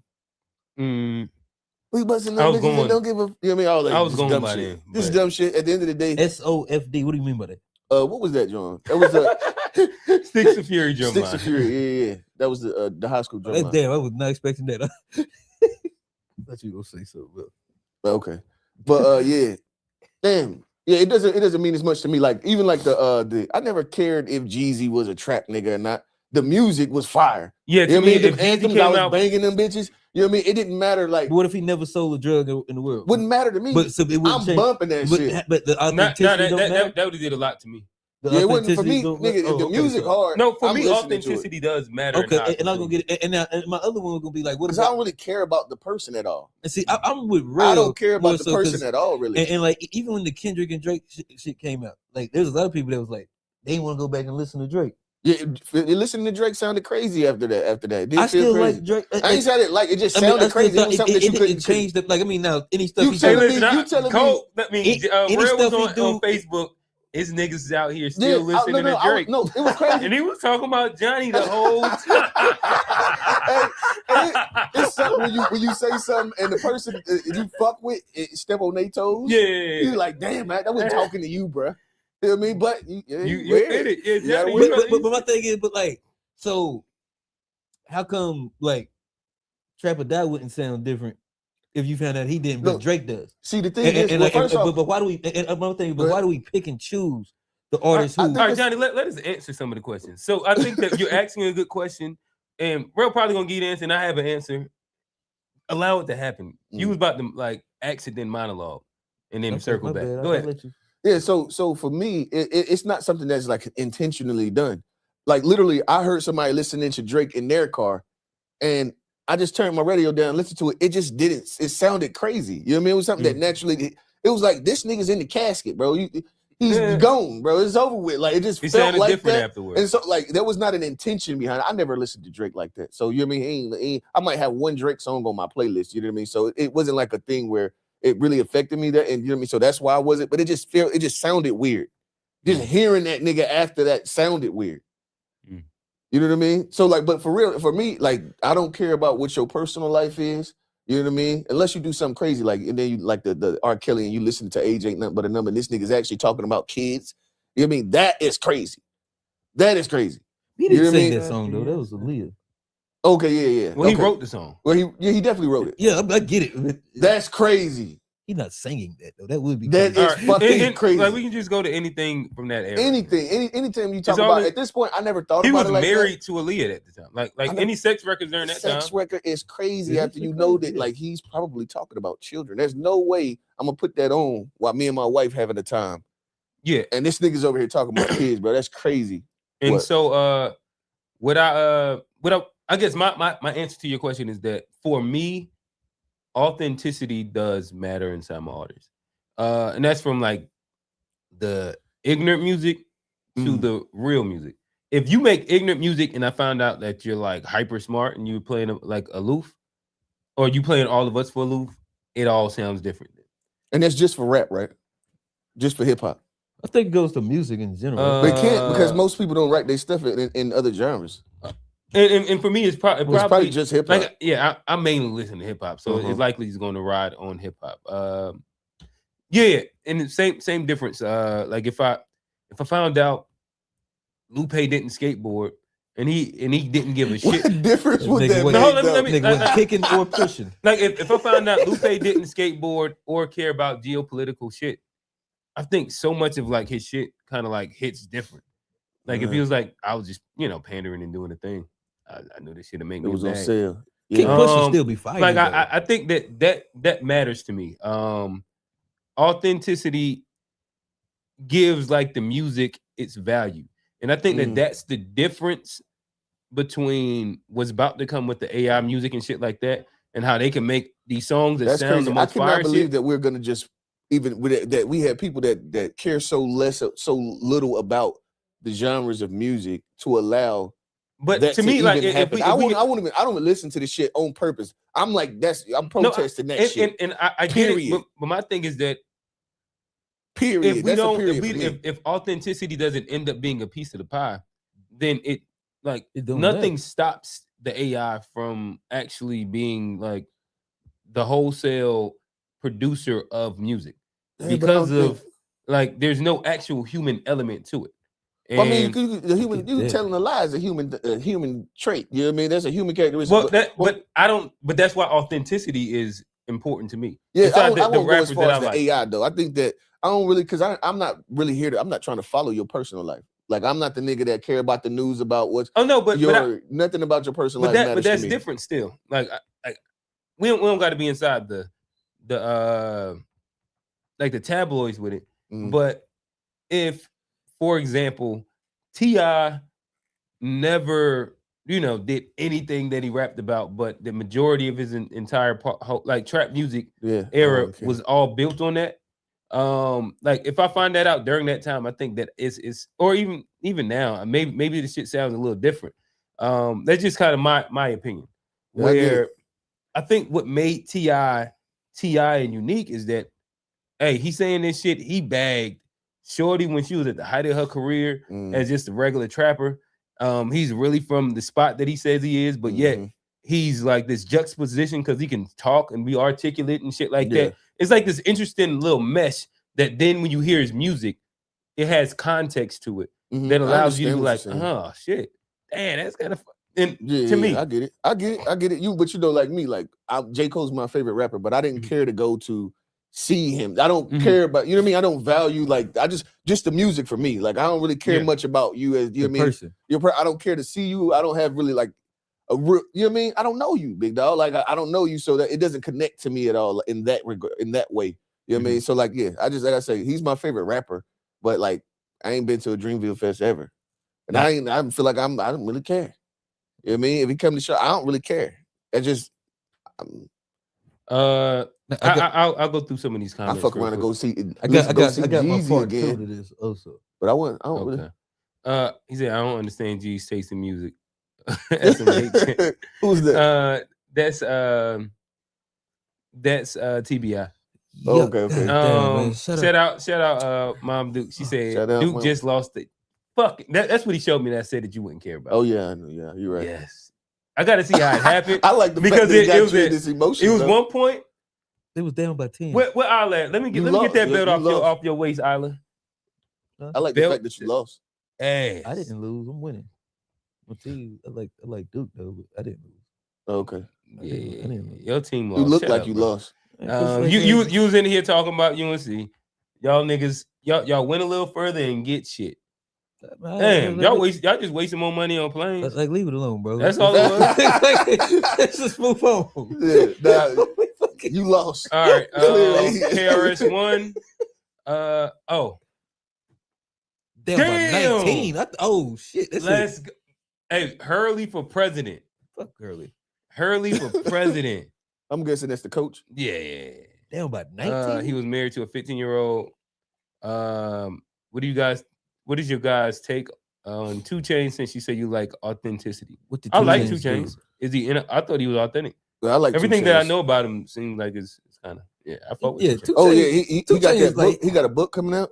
Mm-hmm. And I mean it's really intriguing. I'm definitely gonna check it out. I think 2 Chainz was not inauthentic. Like he's been like I don't know if he was saying he is or isn't. So I don't know. Maybe he'll let us know in a second. Authenticity is a 4T. Forte. Authenticity is at the top of my list. Yeah, I don't really follow niggas though. Like I don't follow J. Cole on social media. Like that's the thing. But like you keep going connect. to like a place that like he's not saying that, nor am I. What do you mean? That's saying what? Authenticity isn't necessarily about like following somebody. Or No. I get that. I was making that statement to say like I'm really disconnected from like I don't have any famous people on my social media at all. Like you can become a big fan of somebody like moving forward. That you know what they're saying isn't their experience. I probably couldn't like a new. No, I could if you can just rap your ass off and your beat selection. And there's a place where like, you know what I mean? If I'm in the car with subs, you know what I mean? If the beat is hard and I'm just going to play this. I don't care. You just go off the Sonic. Yeah, it's just, to me, that's exploitation. The Sonic is to me, but I think this. Oh, what is that? How is it exploitation? I think that if I just we go like music, I don't really care about you. Oh no, well, I'm just saying I can't fuck with them because it's exploitation. So if you're not from a thing and you're profiting off said thing without experience of that thing, I think that's exploitation. And that also is like I guess that's the piece of the pie where it's like authenticity does matter for me. No, if you're selling trap music and you wasn't a trapper, I can't really roll with it. I'm better retire. Yeah, it's crazy because for me specifically, you selling drug music and you never sold drugs. I understand it because as an artist, I never wanted to misrepresent myself in that way. At least you're excelling your experience, and I can respect that part. And I absolutely, like I said, I understand because like as an artist, you know what I mean. That's the reason why I didn't talk about no guns and shit because that was that wasn't for real. It was inauthentic. Yeah, I wouldn't myself want to do it. You know what I mean? I wouldn't myself do it at all. But I don't really care about these niggas. I get that. I don't care about these niggas like that. Now the second part to my question. This one stem off. You know, we didn't get to it on the Unpacked, but I made a statement. Okay. You know, about an artist and niggas. You know, they wanted to separate. You know, you couldn't talk bad about this guy. Who? Michael Jackson. Okay. And like, but it seems like people are so willing to separate the man from the music in that situation. And I want to understand like why, like, or you know, when it comes to Mike, you believe Mike was guilty?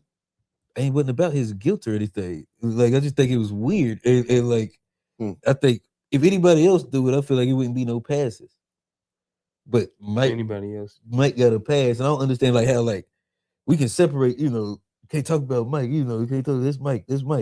But then anybody else, you can go and attack. But when you say we, who are you talking about? It's like the culture in general. Of like, because I think you don't think Don't think Well, Michael I got don't know. canceled like the way a Drake or a Cole? Well, Mike. All right, or so R. we Kelly, have like- we have to let's put nuance on it because I think that again, I like on the show. I was on your side, but right now you're broad stroking way too much. I think that there was Go ahead. there's probably a pause needed, but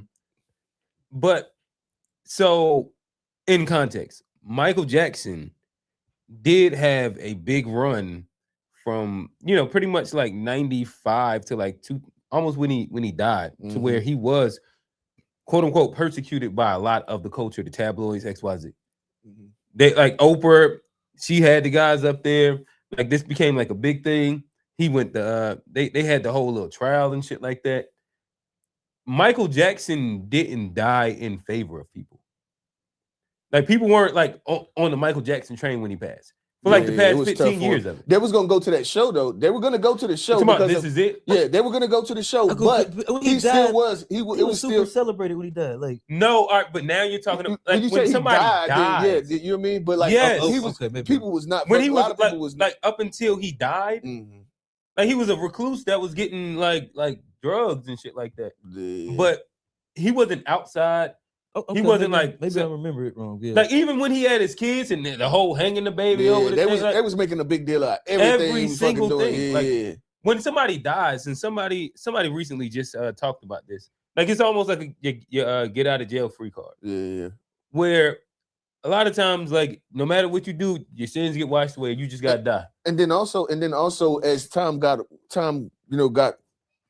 as it got later, and after he died, then you start, people start questioning, like, okay, do you really believe that he was doing it? And then, it started coming out like his sister that said that he did it. She came out and said that she lied. Her husband made her and do the other it. You know what I mean? It was more information that started coming out after he died too that allowed people to have more of a question mark on it than they did previously.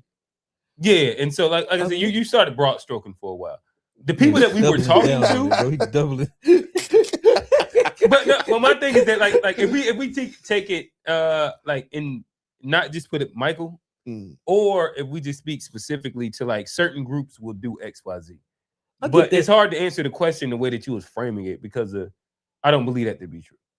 Well, and I guess I did forget about like them right after he died. I forgot it's been a while since he passed away, and I guess you can't. It's hard to cancel somebody once they're dead, but. Like I do remember, like he was like kind of weirded out, but to me it just seemed like when I brought it up, it's like it was crazy to even say that, and I felt like he was getting not too much of a pass, but I feel like we'd be unfair to a lot of artists, and like because I separate the man with music, and I find that a lot of people can't, and I guess authenticity is something is a reason why that happens. Huh? Cause I just didn't understand why people. You said authenticity is the reason why. That's my question. Why do people struggle to separate the art from the artist? And you said authenticity, and I can respect that, but I don't necessarily believe in that. Oh, when people don't believe that authenticity matters, then. But all right, so I think the music sounds good with or without the authenticity. But we have to like reframe kind of like your question and where you're trying to go to, because of the Michael Jackson conversation was never about his music. And so authenticity didn't necessarily matter inside that conversation as much as like idolatry, in my opinion, where like they're like when you have such reverence to a person that you can excuse even things that are naturally weird in any other circumstance. And it's a better way to put it. Yeah, the idolatry. Yeah. But it's crazy. Like to me, that idolatry existed in the same place where people find it hard to separate man from music. I just don't understand it either. Because if you can idolize a guy to where he can't do anything wrong, but then somebody can just say the wrong thing in an interview, and then you act like his music doesn't sound the same anymore. I don't understand how both of those things could exist in the world. I feel like they'd go hand in hand. Like if he can say something and his music sounds bad, then obviously you're not idolizing people because you're holding to it. But then this guy, no matter what he does, you're gonna find a way to excuse it. I just, to me, that was the juxtaposition I didn't necessarily understand. Listen, the nuance. Go ahead. I was saying this the nuance, like you say, it's depending on the individual and the individual that you're talking about. You know what I mean? They're going to that exists. I mean, and it just does. You know what I mean? It's not like that's just human. You know what I mean? It's just going to exist. Everybody don't get the same pass. I think they probably should, but that's I also one. This statement doesn't necessarily apply to this, but I think that this statement applies in general. I think that most people have trouble holding principled stances with people that they like. And you see that over and over and over with people's favorite. And so I think that that's its own thing, and that addresses a lot of what you're saying. I don't know if our after show / end of the pod unpacked episode had anything to do with that, just because a lot of the guys had some wild statements in general that that was their principal stance. And so like I don't even know. I wouldn't help understand. I ain't gonna bring that up. But that I would the whole the tough versus the soft. Oh, I don't mind. Like, hey, in retrospect, I actually agree with Johnny. That's one of those ones that everybody's wondering. Everybody's wondering. We were talking about your son will be gay or he will be straight versus tough and soft. If your son is gay or straight, you have to accept that you're gonna love him no matter what. You have to. If my son turns out soft, I would feel like I failed him. It was something I did that, I let him down in some kind of way. But no matter what his sexuality is, you're gonna have to accept it, even if it's not my preference. I don't want him to be gay, but if he is, I'm still gonna accept him and love him. If he's soft, if he's soft, I'll look at my son, grown man, soft son, and be like, "Yeah, I kind of let him down." In my opinion, to me, this is the way I had to like stop. It depends on how we're going to define soft. We'll define it as momentarily. But that was let's start. The fact that they said Johnny, let's get into the conversation. I say this one you want to say that the fact that these niggas said that was wild? You think that's crazy? Let's get into the conversation. They said crazy. All right, cool. So defining soft, to me, I think that if you raise a kid, that's an innate pushover. To me, and this is the way I had to like sit and think of it, because on its face, when you first think about that statement, it's like, and this ain't crazy. But I think it's because of a lot of people get triggered by gay, and when I stop, huh? Why are you looking at me? But all right, so go ahead. As I make the point, to me, I think that certain POVs of me like was able to kind of like change a little bit as soon as I stopped caring about what people did in their bedroom. And so if in general I don't care about who you sleep with, it's more like your principles, morals, and all this other shit, then for me, I also think that probably one of the things that I dislike most about, or one of the things that I dislike in people, and I kind of key in on it, and I understand that, and then I understand how to like move around them, are like easily swayable, movable, pushover people. That's aggravating. And that is aggravating. And like if we're just talking about like soft, like you can just like do what you want with this person. To me, this might sound crazy. I'd rather have a tough gay kid than like a soft ass. As you continue to talk about it, I think that you're probably right. I think that you probably, well, I ain't gonna say right. I'd probably agree. I think that I'd probably agree. That was an easy one. Like it was. I ain't gonna say it was easy. No, it's not easy. Like, you gotta sit and think for a second. I ain't gonna say it was easy. You just gonna jump. When it first on, I was like, damn. Johnny might have had that buzzball at the bottom of his gut at that point. Like that shit was to his bloodstream. It made perfect sense when you think about it. But all right. So saying all this, I think that this ends up going into a really good part of the conversation. That was spurred from shout out to the guys. The guys that stuck around, had some interesting conversations. And it spurred from the Michael Jackson part, which Johnny started off. And so me personally, I never put the PDF file on Michael Jackson, right? I don't know. I also wouldn't really care to hang out with Michael Jackson. Yeah. He's kind of weird. Yeah, he's weird. And thank you. Like to me, I think that's both of these things can be okay. Yeah. I can like your music and your shit can be weird. And I ain't got to put the PDF on you. Weird. Yeah. Right. And then I think we kind of got into like certain things that was weird. And one of the things that I thought is weird, I don't think that as an adult man, and these are the things that like have been proven, there's no reason for you even be in the bed with like kids. Yeah, absolutely. Weird. Right, And then for you, it get called out, and then you continue. Yeah. Fuck is wrong with you? That's I don't weird. know. I don't know if it's sexual, I don't know if it's criminal, but at the baseline, it's weird. It's weird. At the baseline, it's weird. That's All definitely right, so real quick, I do want to ask you a couple questions. All right. And I want to see what your POV is on it. Okay. And then we can continue the conversation. And don't let me forget. I want to go back to the soft. Okay, we'll get to the soft thing. Pause. So these are either statements a person made, or these are direct questions that I asked. Okay. And got, just interesting answers. Are you cool with sleeping with kids? No. In the bed with you overnight? Am I cool with my kids? We weren't talking about our kids. No. This is like whether you uncle or these are like other kids. No. Okay. Would you let your son sleep in a bed with the man overnight? Would I let my son sleep like my brother? Huh? Like would I let my son? Yeah, like with your my 9-year-old son. Everything's at 9 years old right here. I probably wouldn't mind like my brother. So he could sleep with uncle. Yeah. Overnight in the same bed with him. Yeah, if he had to, yeah. But I'm a air mattress might out, but yeah, I got you. Yeah, that wouldn't be like a super red flag for me. Okay. A kid and an adult should be okay in the same bed together overnight. A kid and an adult. So not you and your child. You talking about any other variation of it? I don't think so. Okay. This was a statement. It's and not let's say, weird. like you said, if it had to happen, like my brother and my son, will be a reason that it have to happen. That he had to spend the night over there, and I mean, he not sleeping on the floor. Like, okay, either you gonna sleep on the floor or you gonna sleep in the bed beside my brother. Or a couch. But we will get there. I'm just saying, if you have other options, then it's the last resort. It's the last resort. Always been an option. Yeah, make a pallet. Niggas don't make pallets no more. And then for kids, they don't hurt their back like that. I was thinking about the floor will fuck you up right now. Man, not a 9-year-old. Yeah, you're right. I was thinking about the floor. Make pallets all the time. Yeah, this is a statement. Okay. This is also a statement.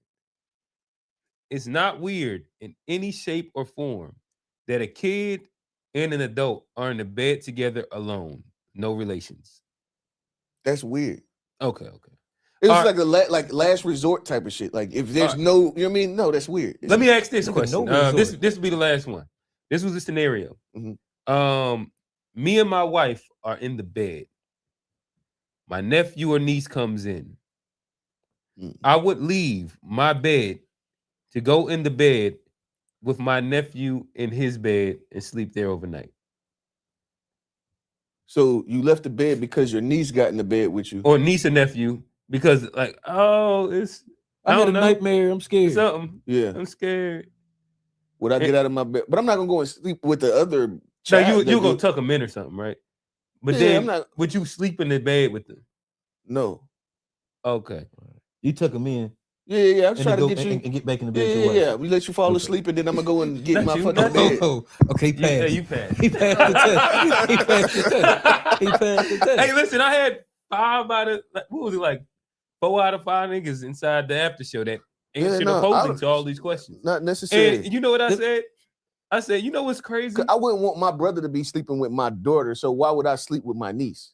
Your niece or nephew, either way that you want to go. I don't want to sleep with. I don't want to sleep with neither one of y'all. Yeah. So and you know, to me, what was like a fun thing is that like, because like the uncle, nephew, and like all those things came up. And shout out Unc in the chat. The nigga said I was mean. Shout out to Unc in the chat. Because you didn't want to sleep with the right. So if I was to reflect just on like my childhood, Unc used to have me, Roger, my uncle Trey, my cousin Trayvon, my cousin Raja. It'd be like 5, 6 of us in there. Shout out to Roger. I ain't seen him in a long time. Yeah. You know what's interesting? Then that whole time, I don't know what my uncle room looked like. Okay, damn. It was never a reason for us to go in there. Yeah. We knew it was off limits. Neon lights and shit. That makes sense. Why is you going in my room? Yeah, we all found a way to sleep on the couch and all whatever else he had out there. Like, I've been to a lot of sleepovers with kids as an adult. Why do you need to be in the room with them? Yeah. I mean, not anywhere with them. Kids sleep with kids. Adults sleep with adults. Right. Okay, But I can understand, like no BS. Like if I'm being honest, if my nephew slept in my house and I had to, we gonna do the head to toe jump.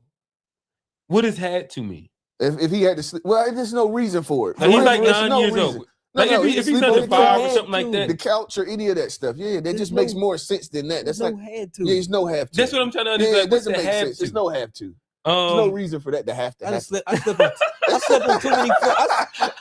I slept on too many floors as a kid to be like what? And you was happy that pallet didn't you even think about it? It seems like something new. It was like, it was just and the then pallet. like also like damn, but I just think I used to be a kid. Like kids sleep wild. Like you don't want to sleep with no like a child. I'm sitting here thinking about a fucking air mattress and all this. That damn pallet was it. We had 2 blankets and a pillow. Yes. And one of the blankets was covered. Right. You put the one on the bottom, the other one cover you, get your pillow. You know what I mean? Damn. What it say? What they on? They saying a bunch. All right, I'm gonna start with Riz. Shout out Riz. What up, Riz? Riz said a lot. He said Michael Jackson was definitely weird, but when the only person that's as famous as you is Jesus Christ, no way you could ever be normally mentally healthy person. Listen, whatever cape that you want to put on for him, I also don't have to want to hang out with him and not think he's weird though. Yeah, he's weird. It's still okay. Weird. I can understand the reason behind it. You know, they say how his father was to him and never had the childhood. I understand it's still weird. Hey, look, I'm going to Paisley. I'm going to Paisley Park over Neverland every day. It's a bunch of niggas that had childhoods like that didn't make it. Parents on their ass. You think they sleeping with kids right now? You think they got a monkey and a Ferris wheel? You think they Peter Pan? Yeah. That's just unnecessary. He was doing a lot of unnecessary weird shit. If my wife is there, you're saying he would sleep in the bed with him if his wife was there? Is that what that's? If it was me by myself, no. Yeah. And again, he's a 9-year-old. Because it just don't make sense. You wake up, I had a futon and 2 couches. Shout out to Yeah. Makes sense. Steve, number 1. Hey, I love for you to call him. We'll drop the calling. Steve was Cape number 1. 4 of them statements Steve said.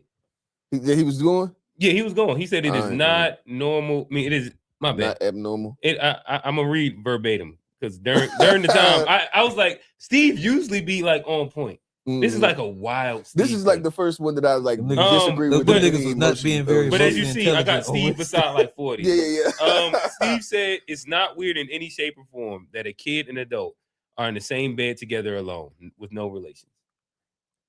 Yeah, I just ain't going. It's unnecessary. Why? Yeah. That's my thing would be why. What's the next comment say? All right. None of us would. Shout out to Don P. Real FBA legend. Should have been there, Don. There was some boundaries everyone laid out. No, we said it was weird. We wouldn't do it. And y'all kept trying to tell us why we should do it. After we said that, everybody's like, yeah, it's weird. Y'all niggas said, but what if? And I'm like, nah, that what if don't have to happen. I tucked the man in and then go back in the bed. Like, yeah. I want to say everyone said 9 is too old. I don't know. Nah, we just kept going back. I only kept it at 9, in my opinion. But he said, but we not Michael or haven't been in his shoes, and he is weird, and I don't mean that in a diss. It's a compliment for me. Ain't nothing normal about Michael, but that he's a part of a genius.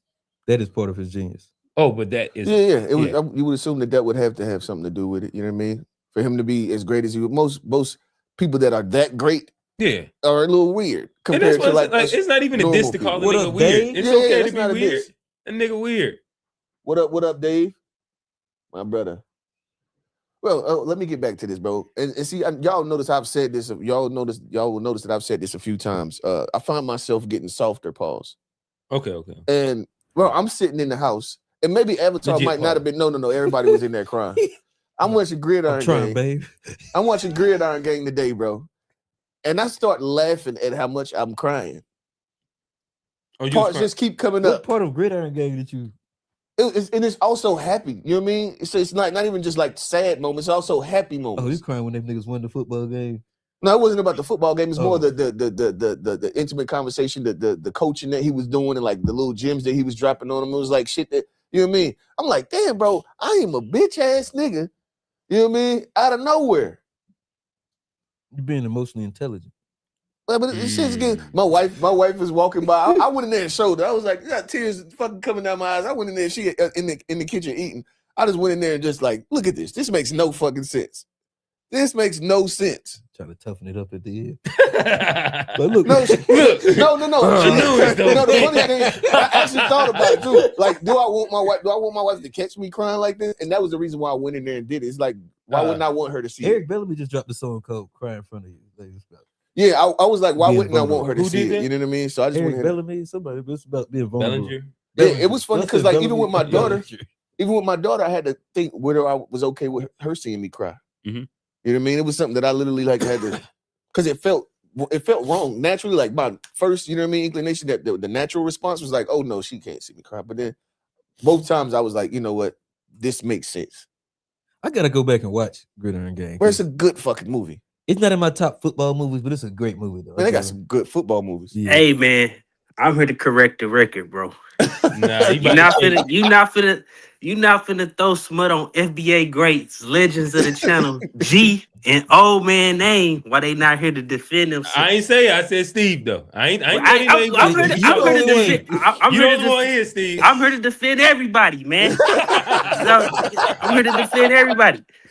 Now, we did say it's weird, period, for Michael Jackson to be having a sleepover.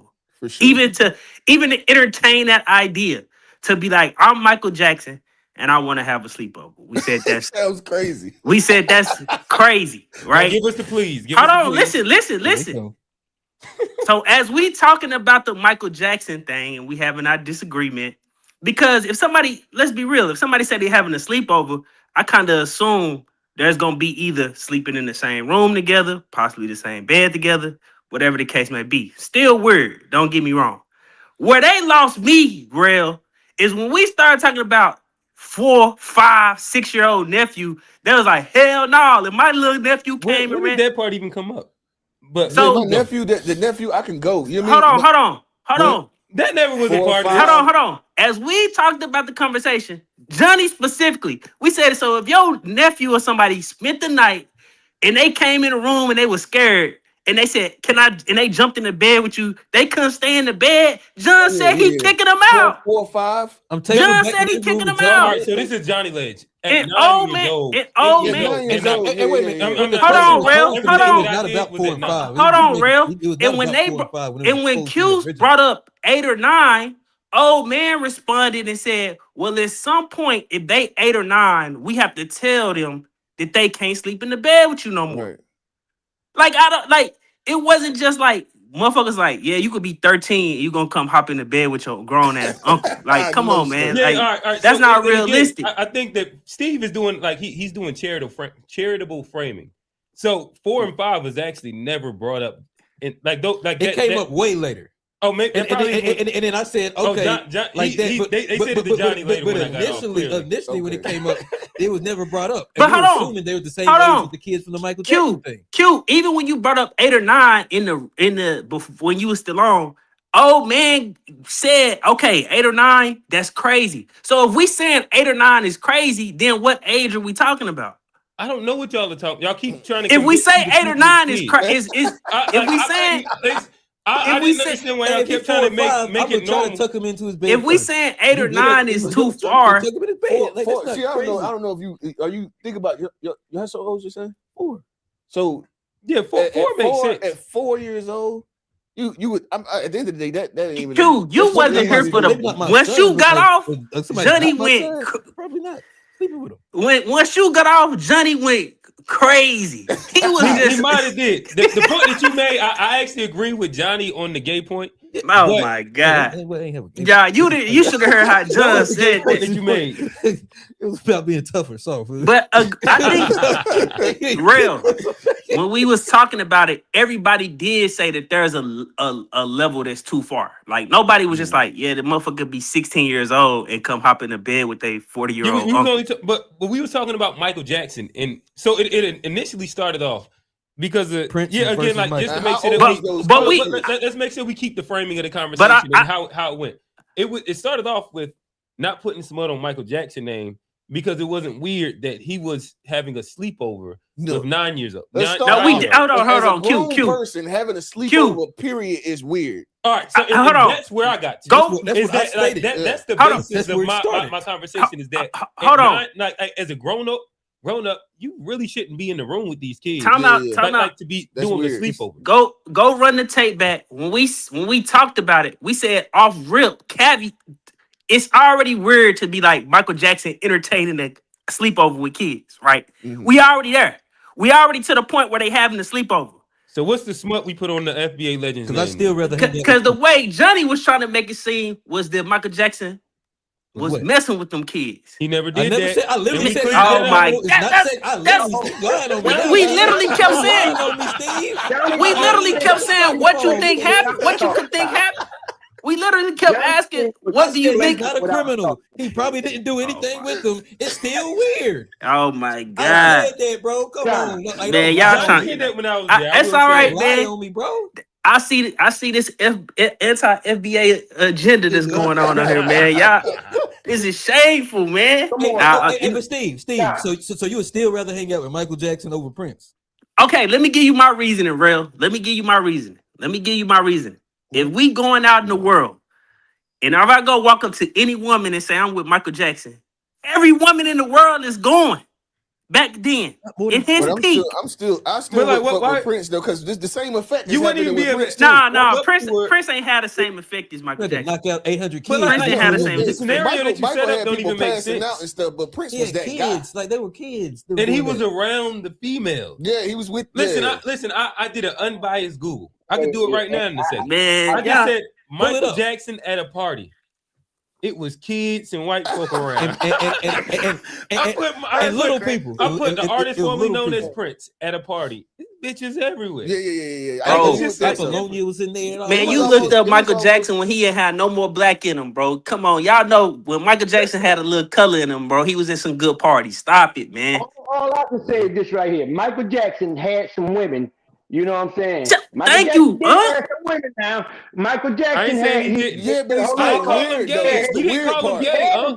It's the weird hold part. up. And look, But it's like Prince- weird no, too. he's Prince is weird, like, though. but Yeah, that's weird. Prince That's is weird weird too. Yeah. Damn weird. But Michael Jackson is another level weird. Like he got Yeah. shit figured Just out. Further. Yeah. A few couple Please, steps. please let me get this out. Yes, sir. Michael Alright. Jackson was very weird. Weird as hell. Now, I first was like, yeah, I don't want to hang with Michael Jackson. Then I went back and thought about, hold up now, Prince, Michael Jackson, come on now. Regardless on what, Prince was, I ain't fucking with Michael Jackson. I'm going to Prince. I'm going to play basketball.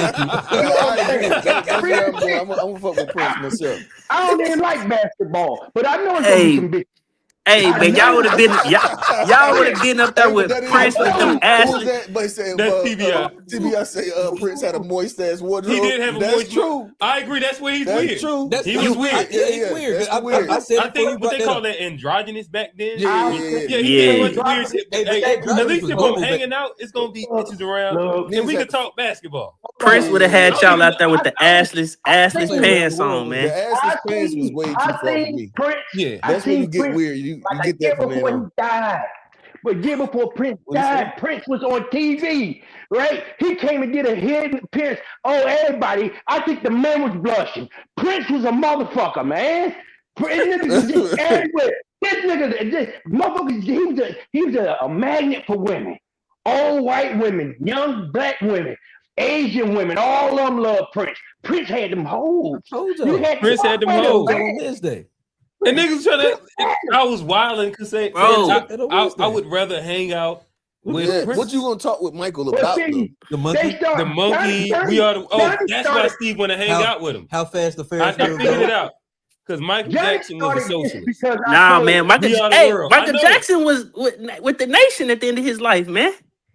Go look it up. When Michael Jackson had nation. Michael Jackson was getting security from the fruit. He wasn't a nation. Hey, builder. man, he was with They it. probably charged him top dollar. But I mean, but no. top dollar for that. Fruit don't come. You don't get free fruit.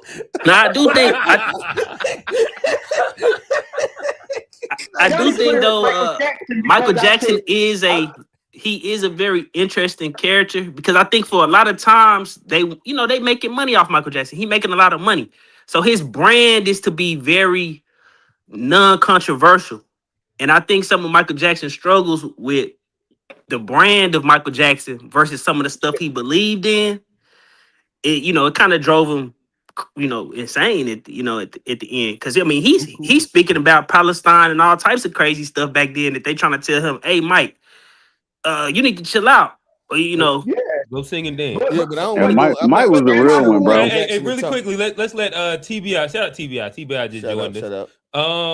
Talk to us, TBI. What's going on, brother? Yeah, man. It's a good conversation, man. But I'm kicking it with Mike, bro. Mike just had more swag. Hey, TBI, let me ask you this. Yeah. Are you sleeping in the bed with 9-year-olds? Am I sleeping? That's wild. All right, so it's a dub, right? Q, hey man, Q I was just 7. Didn't let me see his room. I promise you. He had a water bed and everything. We heard the legends. We never knew what that motherfucker looked like. That was bad ear to the door. I told y'all came over here. Y'all ain't never been No. Y'all wasn't never coming in. No. We weren't coming in there. So if the kid just watched the Freddy Krueger movie, man, like I'm scared. Mm-hmm. Hey, let me come in here. You got to go in bed with him. Guess what? They used to give me a nightlight back in the day. I'll put your ass on the floor next to your cousin to come out there sleep on the couch with y'all. But you ain't sleeping next to me. Okay. Yeah, I roll with that. That's a better option. Yeah. Yeah. Yeah.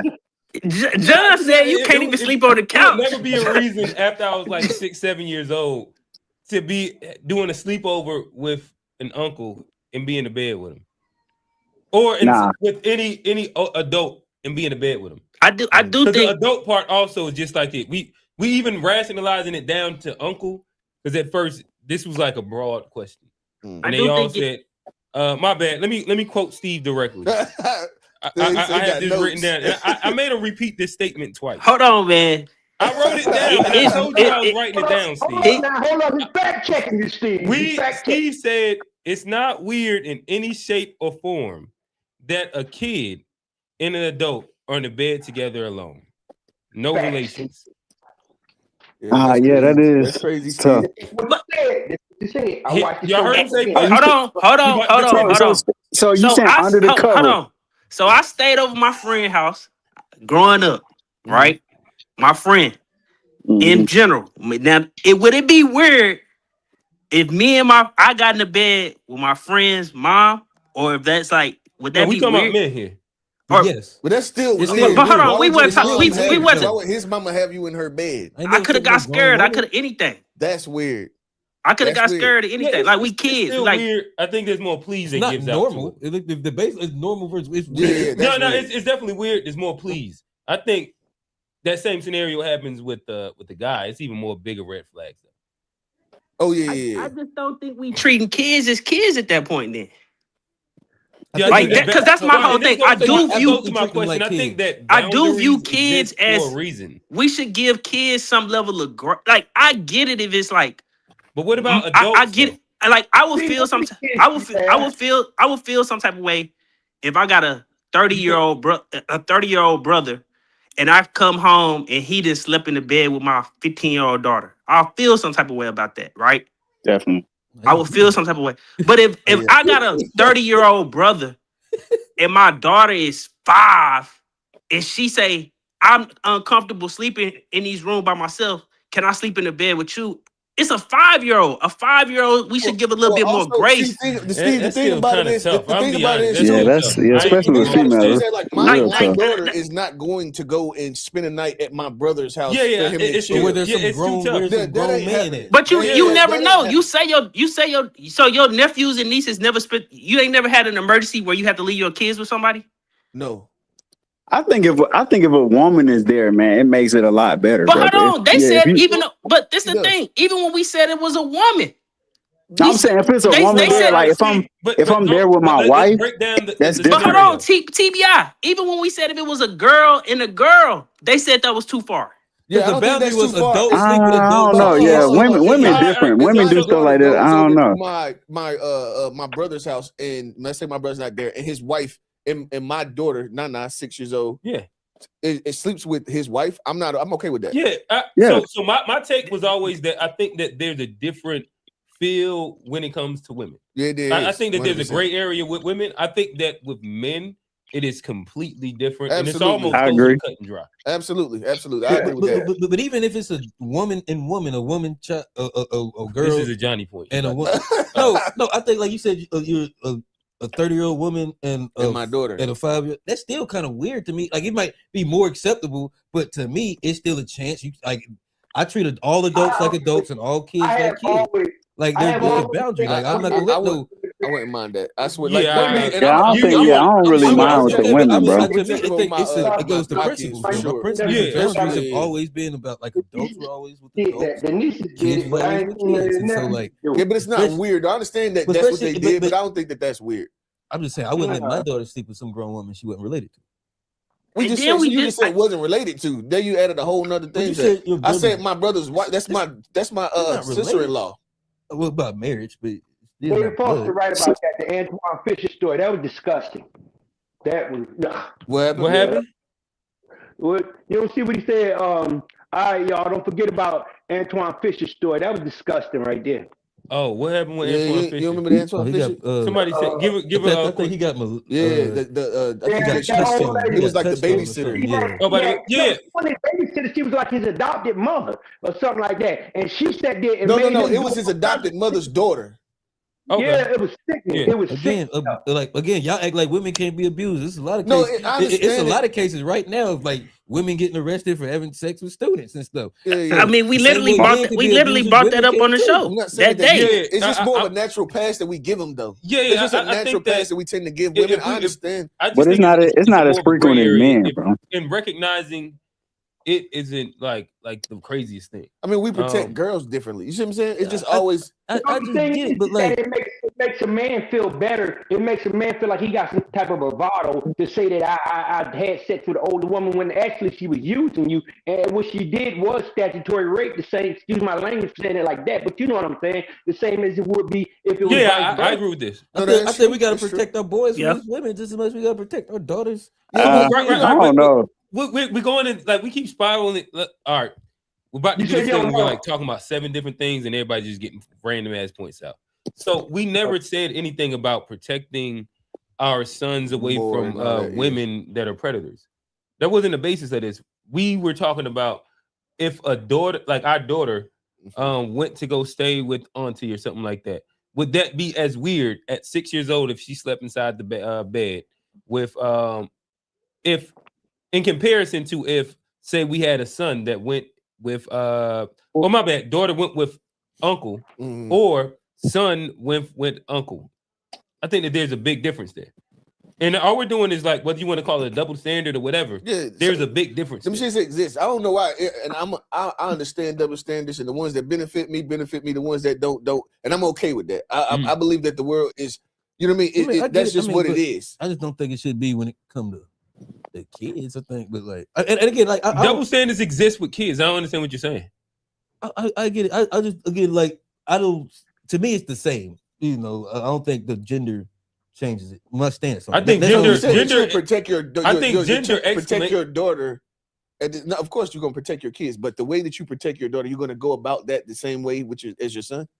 I go about my son the same way I do with my, because we're overprotective of our daughters a lot of time, where we're not so much with our sons. So you telling me that like okay, so this is something else. So for me, my son, he like just like I did when I grew up. I was able to get on the city bus, and that's how I was over there at Q's.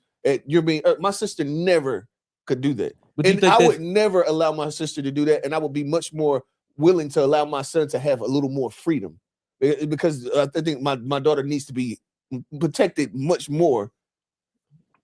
You don't agree with that, or you gonna do? If I had 2 kids, I'd treat them both. I think Nah, you gotta. both of them be able to girls are more vulnerable, man. My daughter not spending the night. I wouldn't make different rules. But my son, he could go chill at his homeboy's house and spend the night over there. if you have two, but my you daughter have a not going son on and a spending that daughter. over her friend girl. I think that like, there's a spot where I don't necessarily like, agree with that. I think that I'm not doing it. It's cool to do like the egalitarian thing. There is also like natural differences in physiology and like with men and women. And this also goes into like boys, girls, teenagers, XYZ, where naturally the idea of where you give a bigger leash for a boy to a girl is somewhere where like physical prowess matters. Mm-hmm. So if you're able to protect yourself as a boy, you're going to give him a little bit more of a leash in comparison to the girl. Let's say if this is like going to a game by yourself or going to whatever the thing is. If you feel that your son can adequately protect himself in comparison to the woman or the girl, or if she has like real ways to protect herself, maybe you give her a little bit more of a leash. But like that's just natural biological differences where I don't see why we would bucket it all as the same. Maybe you say like you set the rules completely the same for everybody where your son is overly sheltered as well. And maybe that's what you're saying. But I don't think that it goes the other way at all. Right. I'd agree with that. But like, I mean, what if your daughter say she's non-binary or whatever that she thinks she's before? I don't care about all that stuff. I don't care who people think. I don't think that, man. But like, I think that I'm still protecting you the same way. Like, I don't care. What if you had a daughter that you grew up and she was in like jujitsu or something? No, but I'm just saying, if you have a son and you have a daughter, and both of them to do what? Like go to the game by herself, or like the same thing you do your son. But the thing is that you're still small.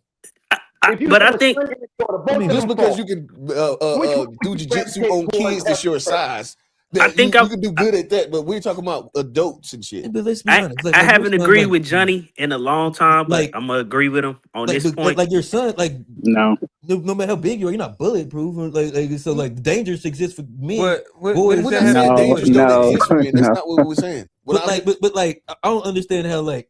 I just don't. I think that like so. For example, this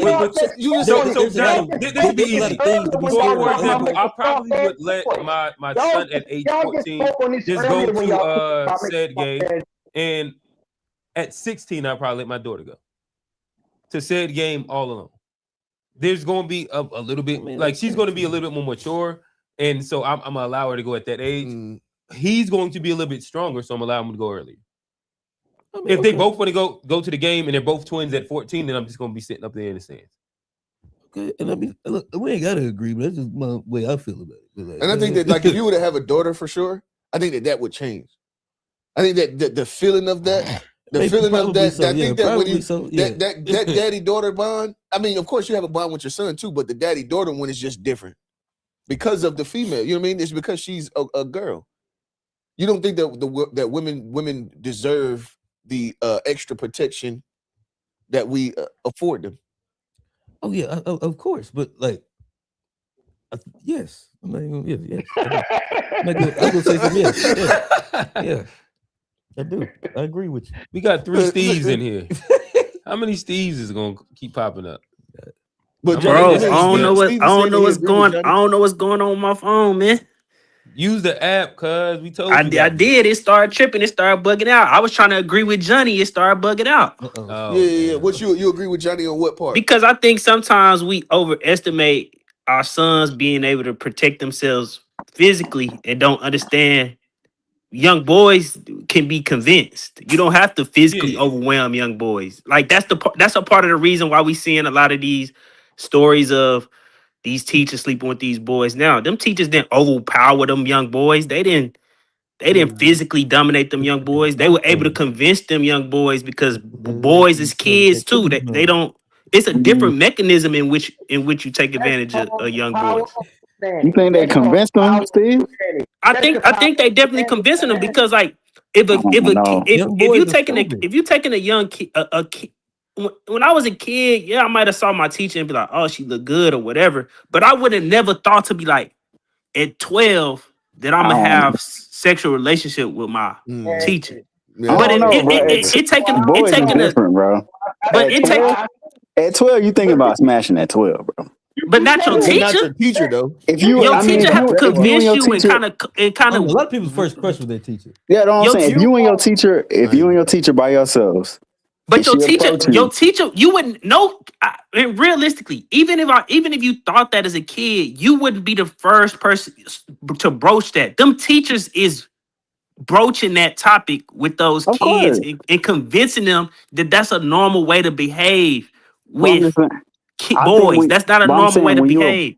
you're a boy, you already thinking like that. I think girls is not really even But even thinking if you about that. thinking like that, that's on a teacher to say that's a boundary that's too far. It's No, not no, I agree. to convince you. Them teachers are manipulating what I you don't, saying. The already biological wiring Yeah, that no, I boys agree. yeah. have. That's I true. don't Teachers think is they're manipulating manipulating it it. as much as you. I think it's. I think if she put you in that situation, you're gonna go a lot quicker Yeah, because than. I'm a Yeah. kid and she know what buttons to push. It's like, yeah, I'm not Most denying that, but that don't mean it's grown right. men can't But No, say I'm no. not. I'm this never is the saying it's thing right. too, is I'm that just saying as a boy, you thinking different. no, Man. It's a lot of grown the men thing about it is also that can't say no something else too. that we're not putting into account is like what Rhea said down there. It also happens more to women, or do you think that that's a fallacy? Do you think it may be underreported in men? I know I'm not saying that it's not underreported, but I think it does happens happen more. Yeah, Happen more than what? You see what I'm saying? That men are the ones that are doing the predatory act than women. So then that's what we protect our girls more. If it had been socially the other way, then I think that we would do it the other way. But because of what the norms are, we protect our girls differently than we do our boys. And girls are just naturally more vulnerable, man. Where I think If you- like to me, in my adult life, if I had 20 women, line 20 women up that I knew. Oh, yes, 15 I'm of them. about to say 15. And it's crazy when as you get older, as you see it. As soon as they get comfortable around you, they'll tell you a story about this, that. Like it's not even like rare at all. It's actually rare when you find a woman that don't have a story. The crazy thing, bro, is like when as you grow older and people become willing to have those conversations, it is scary how often that shit is. Like you mess around, date a girl, and she tell you some shit. Like, you know what I mean? Like that is crazy. It is scary to see how often that shit actually happens. I agree. And this is why my statement it was kind of a statement question, boundaries. I think that sometimes we look at boundaries to exist because of what a person has done, where I think that it's fair and it is okay to have boundaries that just keep Johnny, you had what was the statement you had? You had like about a lock. They put doors on locks. Locks on doors. Locks. Oh yeah, you're right. They put locks on doors, not to keep keep an honest man honest. That's why they put locks on doors. They put locks on doors to keep an honest man honest. So you think that the honest man will be dishonest if the door is not locked? We don't know. But you make sure before you protect it before. But you're just doing it just preventative maintenance. He can't be honest at that point. Yeah. So I don't even have to accuse you of that. Yeah. We can just keep it as what it is. No, 100%. Yeah. I ain't gotta think about it. I go in there, I know my shit locked. Yeah. Come 100%. back.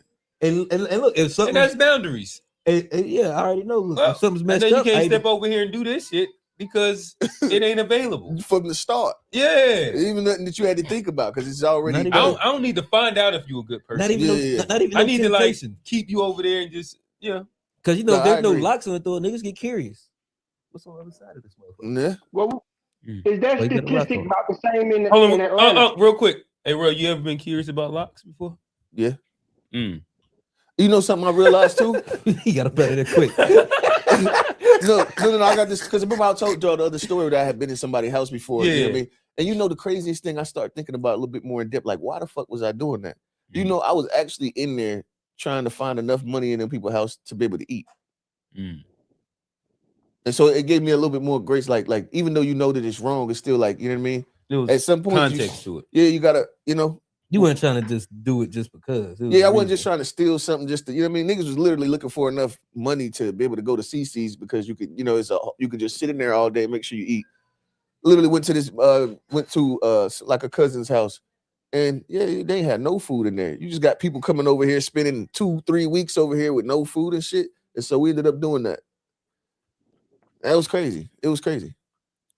But I just wanted to give more context to that story. That is better context. Mm-hmm. And next time we having a conversation, I'm gonna bring up that context. That context lends to like my POV. But Bro, yeah, I think we go. Okay, Johnny. If you gonna cough, don't push it to me, big dog. I'm pushing away from the mic. Put it in your shirt. I'm pushing away from the mic. That's 2 times. I'm pushing it away from That's the 2 mic. times. Like my nigga away sitting from here the mic. pushing it over here. Bro, give Q some of this shit. You ain't got. He already shit blow the in vape. your arm or something. He already blow the vape your way anyway. No, bro. You get secondhand vape every week. We gonna need. No, we need to figure that out, big dog. You could have told me this off camera. No, but we need. You might keep doing it now, though. I'm gonna need to. We need to address this now. Supposed to like cough into your elbow or something. Yeah, my nigga just. Fuck is Pull we the doing? shirt out and cough in that. I ain't want to put it in the mic. Pause. All right, so I think that we have come to a verdict that it is not against FBA code to call Michael Jackson weird.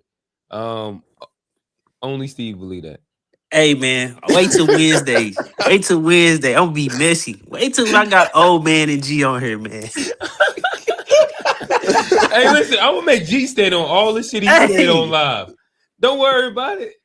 Oh man, G, listen, Hey, G wait. had some bad takes too. You just the only one that's here, so I can only talk shit. Nah, man. I think we came to a middle ground though. Like I feel like we came to a middle ground. I feel like Yeah, don't sleep with them kids. it took way too long. Nah, Johnny, you was saying your kid and couldn't even come in there and cry. Get consoled. Johnny does have like this thing about soft kids, and I don't agree with Johnny. I had night lights and shit when I was a kid. You saw. Damn. You saw. I ain't need to go sleep in nobody's bed. I deal with my own No, nightmares. what happened I was dealt with my own you nightmares. still was gonna sleep in your own Hey, goddamn man. bed with no nightlight. Q, we was on there, bro. It was just Johnny, hours straight, just about toughness. Like we was like getting a boot camp. Like we in boot camp or something. It was an hour, and we just like straight, just about toughness. Because y'all say I'm gonna be mean because I'm. But Johnny, we got where you was coming from, man. I'm telling y'all, man, Johnny he took over the whole conversation, man. Me off by that point. I was upset. You had a little oil? Yeah, of course. Yeah. It's about 1, 2 o'clock. Yeah, that'll do it. All right, fellas, we pull up. We appreciate y'all pulling up for the call in. Definitely. All right, man, Shout out to easy. the guys. We about to get to these memes. Shout out to all the guys. For sure. All right. Yeah, fellas, that was fun. That was fun. I ain't gonna lie about it. That was fun. Shout out to March Madness. Oh damn. Hope I didn't do that. Oh, here we go. We're good. We're good. Shout out March Madness. Johnny, how you feel about that? Oh, my Gamecock's still in it. What? Oh, you don't root for men's basketball no more? Oh, not after the day. After the day, tournament over for me. Damn. Yeah. Shout out to Dan Hurley and them boys. But with that said, fellas, I think it's about that time. Get y'all ass out of here. Don't look so fucking shocked and appalled and all that, nigga. One shot get you out of there, quick and easy. Even the sun. It's the psychology. It's the psychology. A broke clock right twice a year. Yeah. Oh, so I know. I'm you going damn last. sure know. You damn sure know. We're gonna let you go first. I'm gonna go second. Okay. I wish I'm Tone not was here. specifically sure which way we gonna go, but I'll start with this one. I think he's been having a funny run, so I'm gonna see what I put in of him. You don't know how to deal with them. All right, here we go. The reason that you can't keep a woman is because you don't know how to deal with them. Like when she's confronting you about something you did, you niggas start trying to explain what you did wrong. Bro, that's not what you do. You tell her, hey, calm down. You're acting like a freaking lunatic. Right? And then she'll realize, like, okay, I need to chill out. And then once she chills out, once she does that, start bringing up all the other times that she was acting like a lunatic. And that will make her realize, like, okay, yeah, I do this too much. I do this too often. And then after that, you need to leave. You need to leave the argument, bro, so she can calm down because she's crazy right now. You need to leave the argument and you need to go play the game for like 4 hours straight. And make sure that you're super loud with it. Like, get mad at the game. Fuck! That's going to assert your dominance. Okay, she'll understand. Okay, that's the alpha. That's the alpha. I need to stop being crazy because that's the alpha. He's good at the game. And then she'll come down there and like rub your head and tell you that you're good at the game. And you'll probably get some sex out of it too. Some sex out of it. Good advice, bad advice. What do y'all think? I think it was great. Yeah, that's perfect. Satire hits so good, that's man. perfect. I love that. But because the funny part is that a lot of dudes do the exact opposite. I'll push play on another one of his. You ever cheat off a nigga in class? Oh, I did. And then you realize I played this. He's dumb as hell. I think you played. Did I play this one? Everybody get cracked by life. Oh, damn. All right. Well, with that said, I think that I have minimal memes this week. Here we go. What did you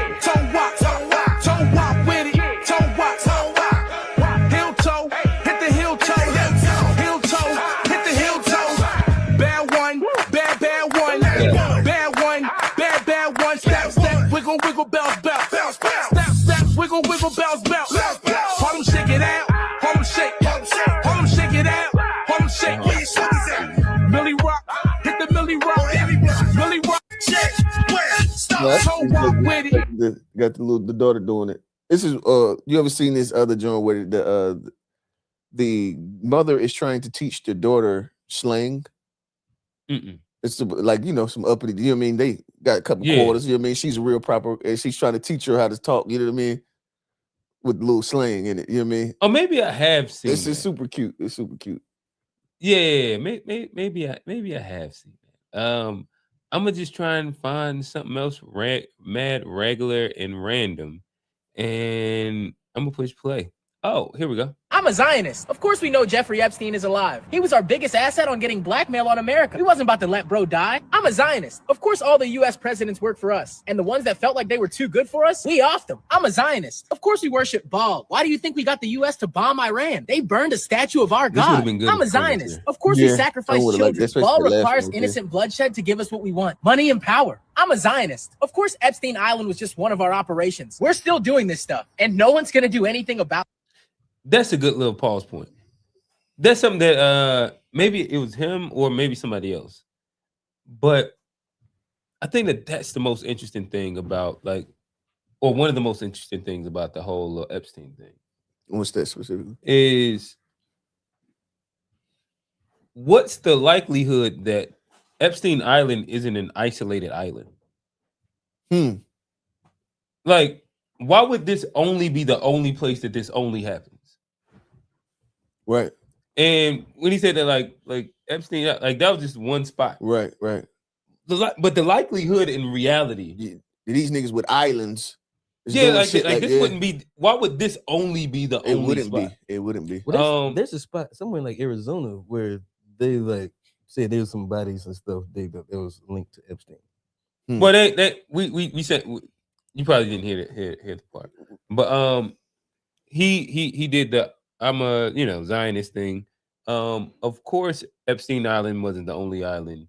There's just one spot in a global network of whatever. And to me, I think that that's like the most interesting thing about this whole Epstein thing is that what's the likelihood that this is just one spot of many other spots?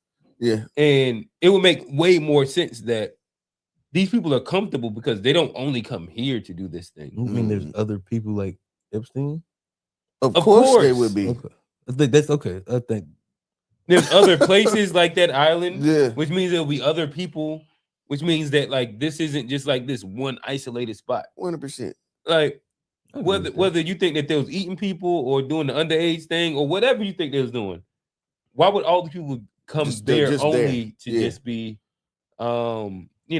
exposed and blackmailed to there? Did y'all heard that? Not actually Googled it. You know, after they locked Epstein up that first time, you know, the nigga hit the lottery. Yeah, he did. I think he's hit the lottery more than once. He hit it twice, which is insane. My thing is, why would he even be playing the fucking lottery? Well, I think that it's just weird, bro. The reality is that it feels like that was like as I've heard it, that was more so a payoff for him taking the time, thing. Right? Yeah, that's what I was thinking. That's what I was like. It just only makes sense that because we had to give you this consequence, which we still let you go to your office every day. Yeah, we just had to do all this day because people found out. You know what I mean? We couldn't just let you go unscathed.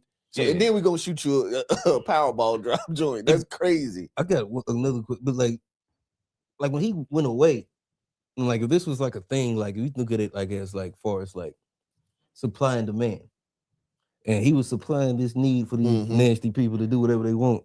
And he went away. These are rich people. They're gonna get what they want. Yes. So who was the person that stepped in? And that's what he's talking about. It's not just that. It's not one person. It's, it shouldn't. I doubt that it was one person. Right.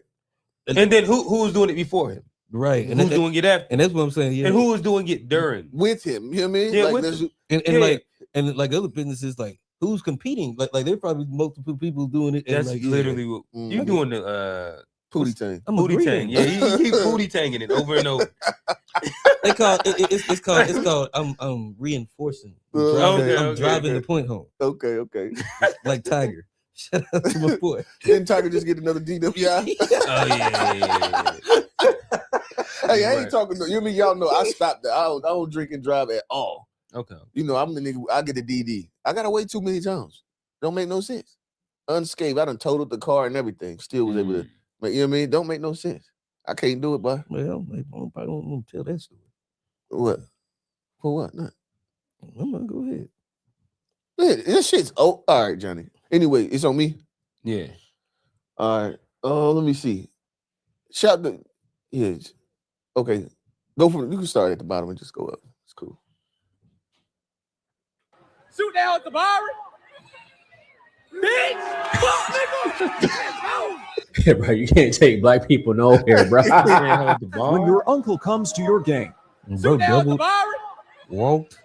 Bitch! Fuck, nigga! It's so funny, like Yeah, bro, you can't take black people nowhere, bro. When your uncle at that comes age, boy, those be like low key some of the most packed games. Those are most intense games. Grandma, auntie, cousin, everybody coming out, and it's hostile. Don't let it be two rival teams. Shout out Grind Academy and Team United. That's how me and Wayne. Listen, me and Wayne were enemies before we were. Well, we was cool, and then we were enemies. Then we got cool again. That's hilarious. Like, I would we was love like to see actually. that. How many times Wayne got thrown out of games against me? Who got the who got the head-to-head record? Who wins losses? It's really close. Oh, so it's like I honestly think that I probably edged him towards the end, but like early on he caught me more. Later on I caught him more. Yeah, it was pretty close. Okay, so I'm gonna ask him too. Let me see. Oh, he's gonna probably say he's not even going to probably. He's gonna say the same thing. I feel like we've talked about this on Open Gym. Like the making of Open Gym is just interesting because of the characters that's on it and the history that we have. Where more than me and Wayne and Trey used to get to it too, boy. I'd love to see them coaching the game together.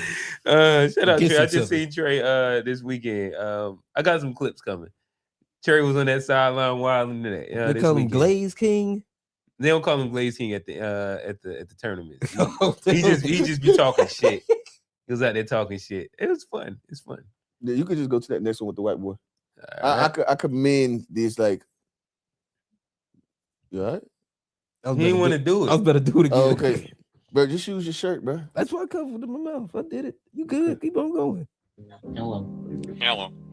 The last person I talked to immediately told me to kill myself and then left. Don't do that. You look like a cool guy. I love the shirt, by the way. Thank you. What's your favorite Legend of Zelda game? Minish Cap. What console is that on? Game Boy Advance. Ooh, okay, you're a veteran. How old are you? 14. And is that like a Pokemon hat? Yeah. Bro, you're tripped out, bro. Guess what my name is? I cannot guess that. I'll give you a hint. What you're wearing. Ash? Yes, sir! That's like my full name's Ashraf, but people call me Ash. Nice. Yeah, bro. What's your name? Jesse. Jesse, don't let the haters get to you, okay? Thank you. When that guy told you to kill yourself, how did you feel? Oh, no. I mean, I kind of found it funny just because of how instant it was. Yeah. I hope you have the best life. Same here. Peace, bro. Peace. Hello. I appreciate shit like The that. last person I talked to immediately told me to kill myself and then Told you left. I'm got soft, bro. Don't do I'm that. about You look to like say, I was gonna say this is a. Yeah. Now you can go to the next one. Yeah, that's cool. I wish that they had like a. I wonder if you could stream. I would love to do that on like some political shit or even red pill shit. Like the chat roulette type shit. Yes, I just get a different opinion over and over and over and over, and I just chat with him. Don't Destiny do something like that, or he choose all those people? Well, I'm sure if he throws out a link, it'll go crazy. He kind of gets the ability to choose for sure. So I didn't even know that was a thing. So essentially, what happened right there? They're in some kind of like streaming service that allows you just to keep flipping people. Well, they're not.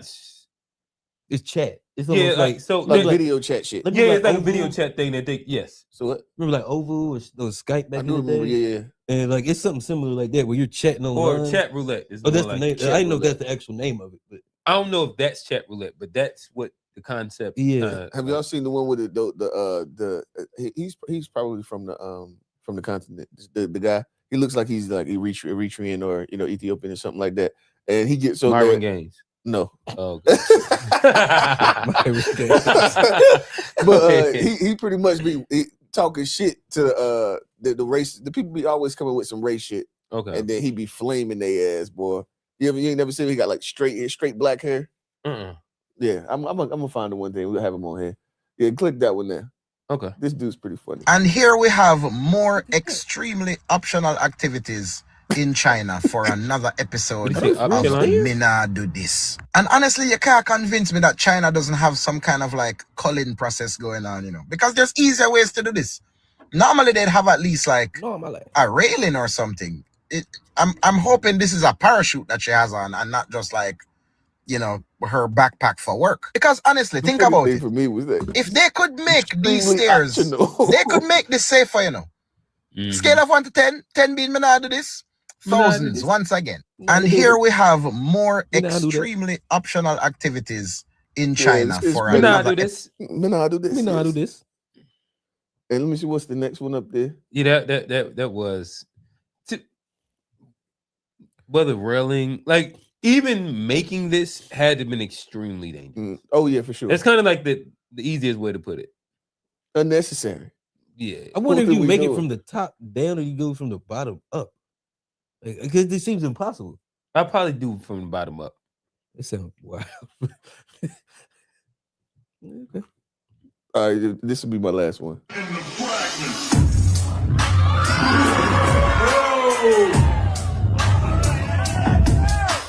Bitch, get your stupid ass. That shit was dumb as hell. That wasn't even cool. Anybody can do that shit. That wasn't fun. Was she popping her arm out of place though? Everybody in the background, I what? don't know what the fuck she was doing. What did she do?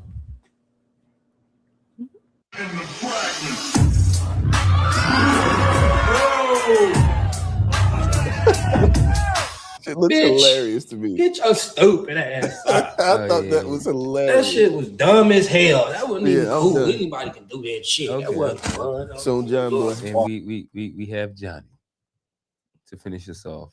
Pause. Always. Let me What you saying always? Say some wild stuff when it comes to my memes. I ain't finishing nobody off.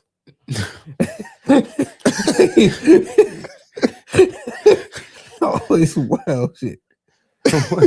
So why you say always? Because you try to get them in there. What? What he saying? Does it make sense? He said, "Yo, I say you always try to slip one. You always try to get a joke off. This is good of my meme. All right. What do you want me to go to, nigga? Go to the first one. I thought about sending that one too. Oh no, refresh them because I want to play the first one on there. I just clicked. Oh no, I did. There you go. Have to get your answer on the show. I like to see a Dot interview. If you could see one guest on our show, who would it be? But you have to get your answer on the show. I like to see a Dot interview on here, man. Ooh, that'd be dope. So, did you hear the second part of that question? No. You have to help us get your answer on the show. Oh, yeah, I'm in a pickle there. I'm about to say, make sure you hear the second part of the question. I know Dot is, he my nigga, but He got a plug too. I've been tap dancing around Top for a minute about it, and but you know what, man? He like I know him, right? He'll do it, man. It's y'all. You know what I'm saying? It's y'all. Appreciate but me, that. I'm still friends with Drake. Niggas ain't, niggas impartial to my decisions. Stupid. I like them both. I ain't got nothing to do with it. I'm the same as you, man. It's just like, I can appreciate both. Like I said, I've been there since Kendrick was a young pup, and the same for Drake. I was there when Drake came in, but I can't turn my back on nobody who I call and they just always there. Or I say the kids want to come to concert and they say Brent sent them all and shit like that. And so fans want you to not be somebody's friend or make it about the West Coast or this or that. But to me, like nigga Dot went and did Power and was on Power when nigga was still hated 50 to death. I didn't feel like, oh nigga, you did Power. Nigga, I don't fuck 50. Nigga don't fuck with 50. Nigga, we from Compton. I don't feel like that. I don't have that type of hate. So this is I fuck with everybody's shit, man. If you could see one guest on our show, who would it be? But you have to get your answer on the show. I like to see a Dot interview on here, man. Because he's almost in a similar situation. So he's not as involved, but I think he played a very great way to play both sides. But you also there's what you said sounds good until you understand more of the context. Game is also recent. He couldn't get Kendrick on it because they're not on good terms right now. I know that, yeah. But you know why they're not on good terms? I know, maybe not. It's because Game has recently went on a tirade against K-Dot. Oh, so I didn't know that. Okay, I didn't know that. Okay, I didn't know that. Saying that he had the chance to sign him first, but didn't want to because there's been a bunch of things in like the past 6 months. Oh, he's with him and Kendrick. And something that stood out on me that I appreciate about that what he just said is. And I don't know, how do y'all feel about this? Do you feel like because somebody that you like don't like somebody that you supposed to not like them too? No. I hate that kind of concept. Like, bro, like just because you have a problem with somebody and I fuck with you don't mean that I gotta say fuck the other person. Mm-hmm. Like I just the idea of that just seems like just crazy to me. What are you talking about? John there letting the kids soft stuff man up. Yeah. I think Steve must have been typing this while we was actually inside the when we was in the conversation. That went viral. All right, so Kendrick really played a crackhead. He did really play a crackhead. I was about to say that picture was. Yeah, I never seen that. But I remember that. He was doing like the person. But the thing is that in context, Kendrick does a lot of different little personalities, and it makes so much more sense. Like him being a great actor, I can see he did a great job. Oh, amazing! Oh wow, that's dope. But that's dope as shit. As soon as I turned Power on the first episode, the old girl was about to cheat on Buddy and all that shit. I was like, yeah, this some nigga shit. I ain't watching this shit. All right, now scroll down.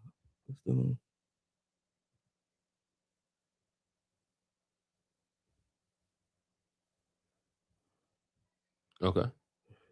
It's gonna be the one right above Trump in the middle. Scroll down. Yeah, right there in the middle. This? Under this? Yeah.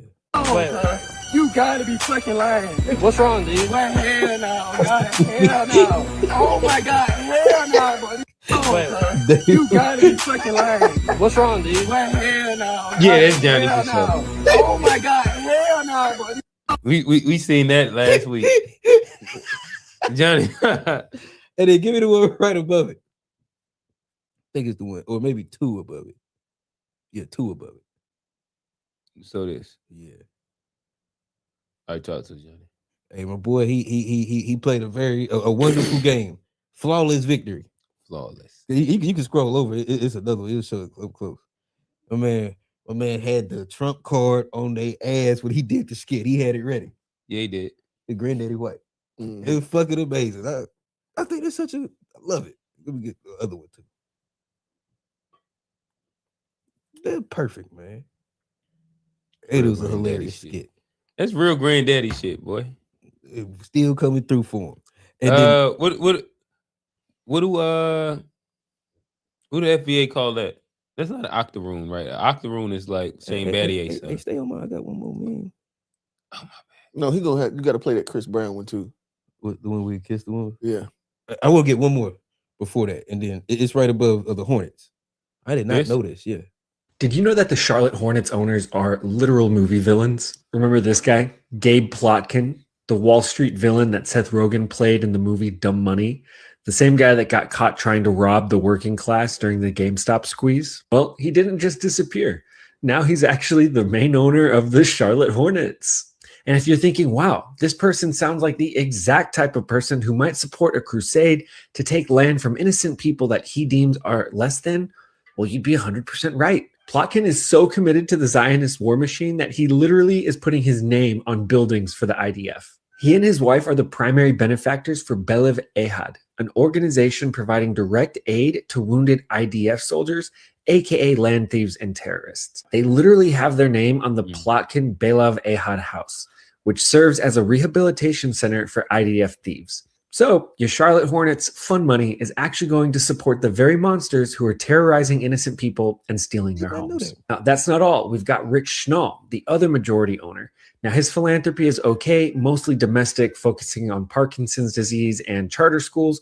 But what does any of that matter when you also invest in war? His investment company, CD&R, is invested in the military through companies like Pursuit Aerospace and Aeromat, which do exactly what they sound. They help build complex military aircraft parts.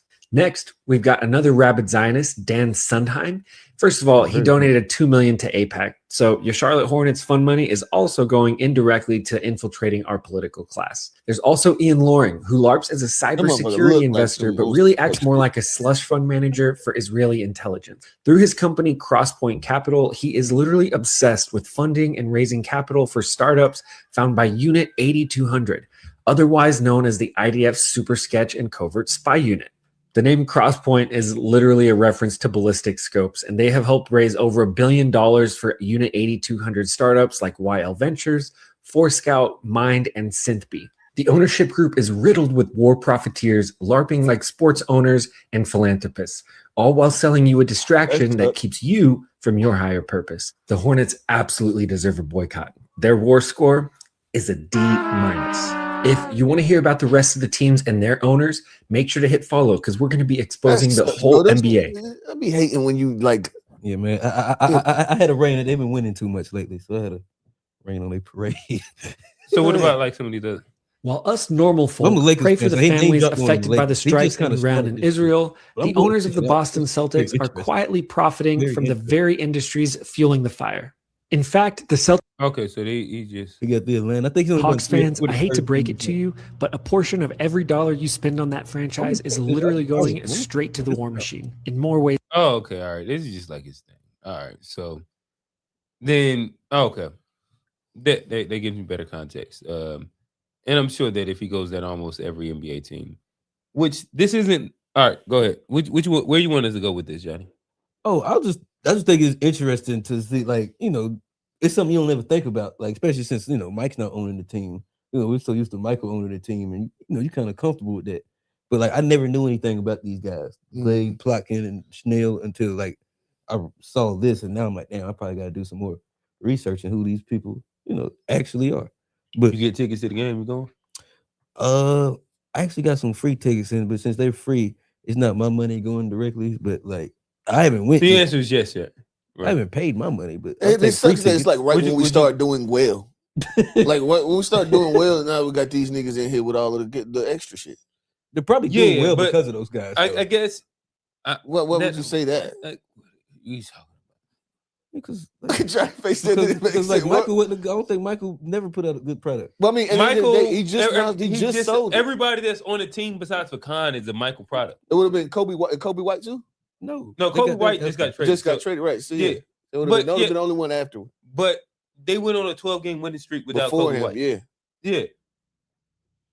Everybody else. They also got new strength and trading coaches and stuff, and probably why the boys are healthier now. There's a lot of things they did. They probably play into. Bro, Brandon Miller got hurt this year. That's why they won 12 games and they still didn't make it to which one. Just say it. But I also think, well, this is like Zionist, please. But I think that I don't think that this is a outlier when you go down the line of NBA teams. I think that Because most of us probably think that owners are shitty people. Like this isn't like shocking to me. I think that it's probably more likely the norm. No, it's shocking to me because better it for it to ownership be groups than that others, specific thing. That's what makes it shocking to me. I'm sure that he's about to go in through the like war most. specifically. I'm almost going to bet. No, I believe that you're like right. probably like 50% of the league is going like, if not 75, going to be something tied into it. I think that much of the NBA but the would be war tied specifically over is to the like that's the a war side? specific fucking thing that y'all You said are all the investing in. Yeah. All right, but well, all right. So I don't know. All right, so he said things that I understand, and it could be slippery, right? So Creating if a product you're that saying just like, using for it. say it again, like creating a product that's just they're using for it. You got a contract, you know what I mean? Because you created a product. Oh, you didn't create it for that, but you fucking run and get a contract. But they're paying for it. You know what I mean? Right. And that's one. Also, yeah, that's fair. Like I think that. So I'm not going. I also don't do this. I don't put evil on everybody that supports Israel or is Israeli. I don't put evil on them, right? And like Israel does have a military, which is the IDF, in which I can disagree with like whatever they're doing. I don't necessarily also put terrorist XYZ on. I didn't and like that. And that was the way he framed everything. I didn't like that word either. So I like didn't necessarily he framed like that word. everything It's really biased. worse. It was biased. You could tell he had a bias. It was biased. Like so, and but I think the fact. So everything. So he's like, and this guy is doing like putting his name on terrorist buildings for people that da. Like that's a biased framing of what is happening. Whether this guy's like a staunch crazy Zionist or a regular one, I just think like I don't know. And that's why I said it sounds like Zionist, please.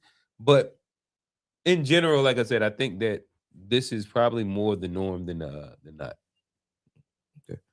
And I never cheer for a team because of the owner.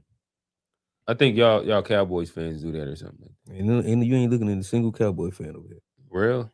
You a Cowboy fan? No. Oh, okay. I don't care. First of all, I don't give a shit about it, but I'm with the home team on both sides. Home team. Okay. The Hornets and the Panthers. Real Zionist boy over here. Yeah, that's fucked up. That's why I don't really. But I also don't even really. I don't. Hey, care. shout out to the Bus family. I ain't watch no games or nothing like that. You ain't a Zionist boy? I'm a Laker fan. Oh, you ain't heard about them? I'm waiting for. I'm waiting on them to drop it on the Bus family. So, wait. So you not a Hornet fan? No. Say less. Say less. You ain't a real four bull. Yeah, I'm a Panthers fan, but the Hornets. No, we cool. The real on Hornets it. left. We cool on it. The real Hornets left. We cool on it, Johnny. Say less. It's cool. Go cheer for the Pelicans then. No, I'm not no goddamn Pelicans fan either. I'm a Laker. You ain't even a real Laker fan, bro. You a LeBron fan. You shit on Kobe Bryant every chance you get. I knew that was coming. Oh, this is wild.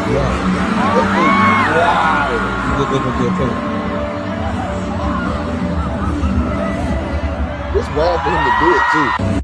Man, if I was Hubs, man, I would just have that paperwork drawn up forthwith, ASAP. Paperwork. I wouldn't even trip. Wouldn't even be no argument, no explosion. I would just be like, paperwork. Every time I saw her, paperwork. You know what it is? Paperwork. And then the paperwork for the reason for the divorce. Ain't no irreconcilable differences. It's going to be Chris Brown concert. That's what it's going to say in the divorce papers, man. No fancy legal jargon. It's going to say Chris Brown concert. Paperwork. That's all. Paperwork. She going to be like, see, because you paperwork. My thing is cutting off all sentences, explanations, whatever, because clearly the marriage was already over. The marriage was already over before she bought the tickets. It was already over before she went to the show. It was already over before he bought the stage. It was already over. Super disrespectful. Because if a woman was all in, she wouldn't even put herself in that situation. She put her tongue out first. I just think that my thing is that for him to kiss somebody, and I know that he Hubs. don't He ain't fucking know listening to like no that, Chris Brown. it's He taking crazy. Chris Brown off his whole playlist. You don't know where that joint is. He don't even want to know people with the initials CB henceforth. But still, like that is Matter of crazy. fact, any tourists, People are so. he know. He like, hell no, man. I'm cutting you off. Yeah, Paperwork. He giving everybody That was because I paperwork. didn't see. I just did a little bit of the beginning of it. Yeah, that's crazy to me. That people even idolize these famous people, entertainers that you don't know. Did you idolize them enough that you would tongue kiss a motherfucker, bro? Yeah, that is disgusting, bro. Yeah. And then she don't know where here. Paperwork. Her. You don't know what you know what I mean? What the fuck? And then how did you think this was supposed to go? And then the dude was right there. Like, hey, this so disrespect. It's so disrespect. The cameraman paying to my man. He sitting there looking distraught. Fucked up. Like, hey, you can't do me like that, shorty, bro. You gone. Like, paperwork, like you said, it's up out here. But that actually wasn't even my meme. That was a real in my fucking meme folder telling people what to play. Yeah, I wouldn't even was like, go that's there crazy. because I'm done. I retired my meme. Okay. So All right. That's it. Any last words? We hit the questions early.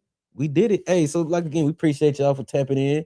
Steve, Dave, TBI, calling in, doubling down on the takes. We'll see y'all, Wednesday. Again, another good show, man. Glad to be back before y'all get up. I like seeing Triggered Johnny too. Yeah, them niggas like what? There's something funny. in this conversation, and I'm a rewatch so that I can figure it out, so then I can trigger you some more on another episode. I like making like triggering topics, but it's something that get Johnny like ramped. And it was you say, nigga, you lying on me. He was. It was the lie. It was the lie. I think it was the lie part. I think it was the lie. He turned right when he said, "Oh, come on, Steve." Hey, but y'all hit that like button, comment below. Let us know when I got triggered. Yeah. Again, we'll be back on Wednesday. Timestamps. Not 6. Wednesday at fucking 9:30. Saturday 8. 9:30, 10 o'clock. 9:30-ish. And we'll be back here next Sunday. Again, I am your host, Johnny P. Oh, here real. It's Q. And we out.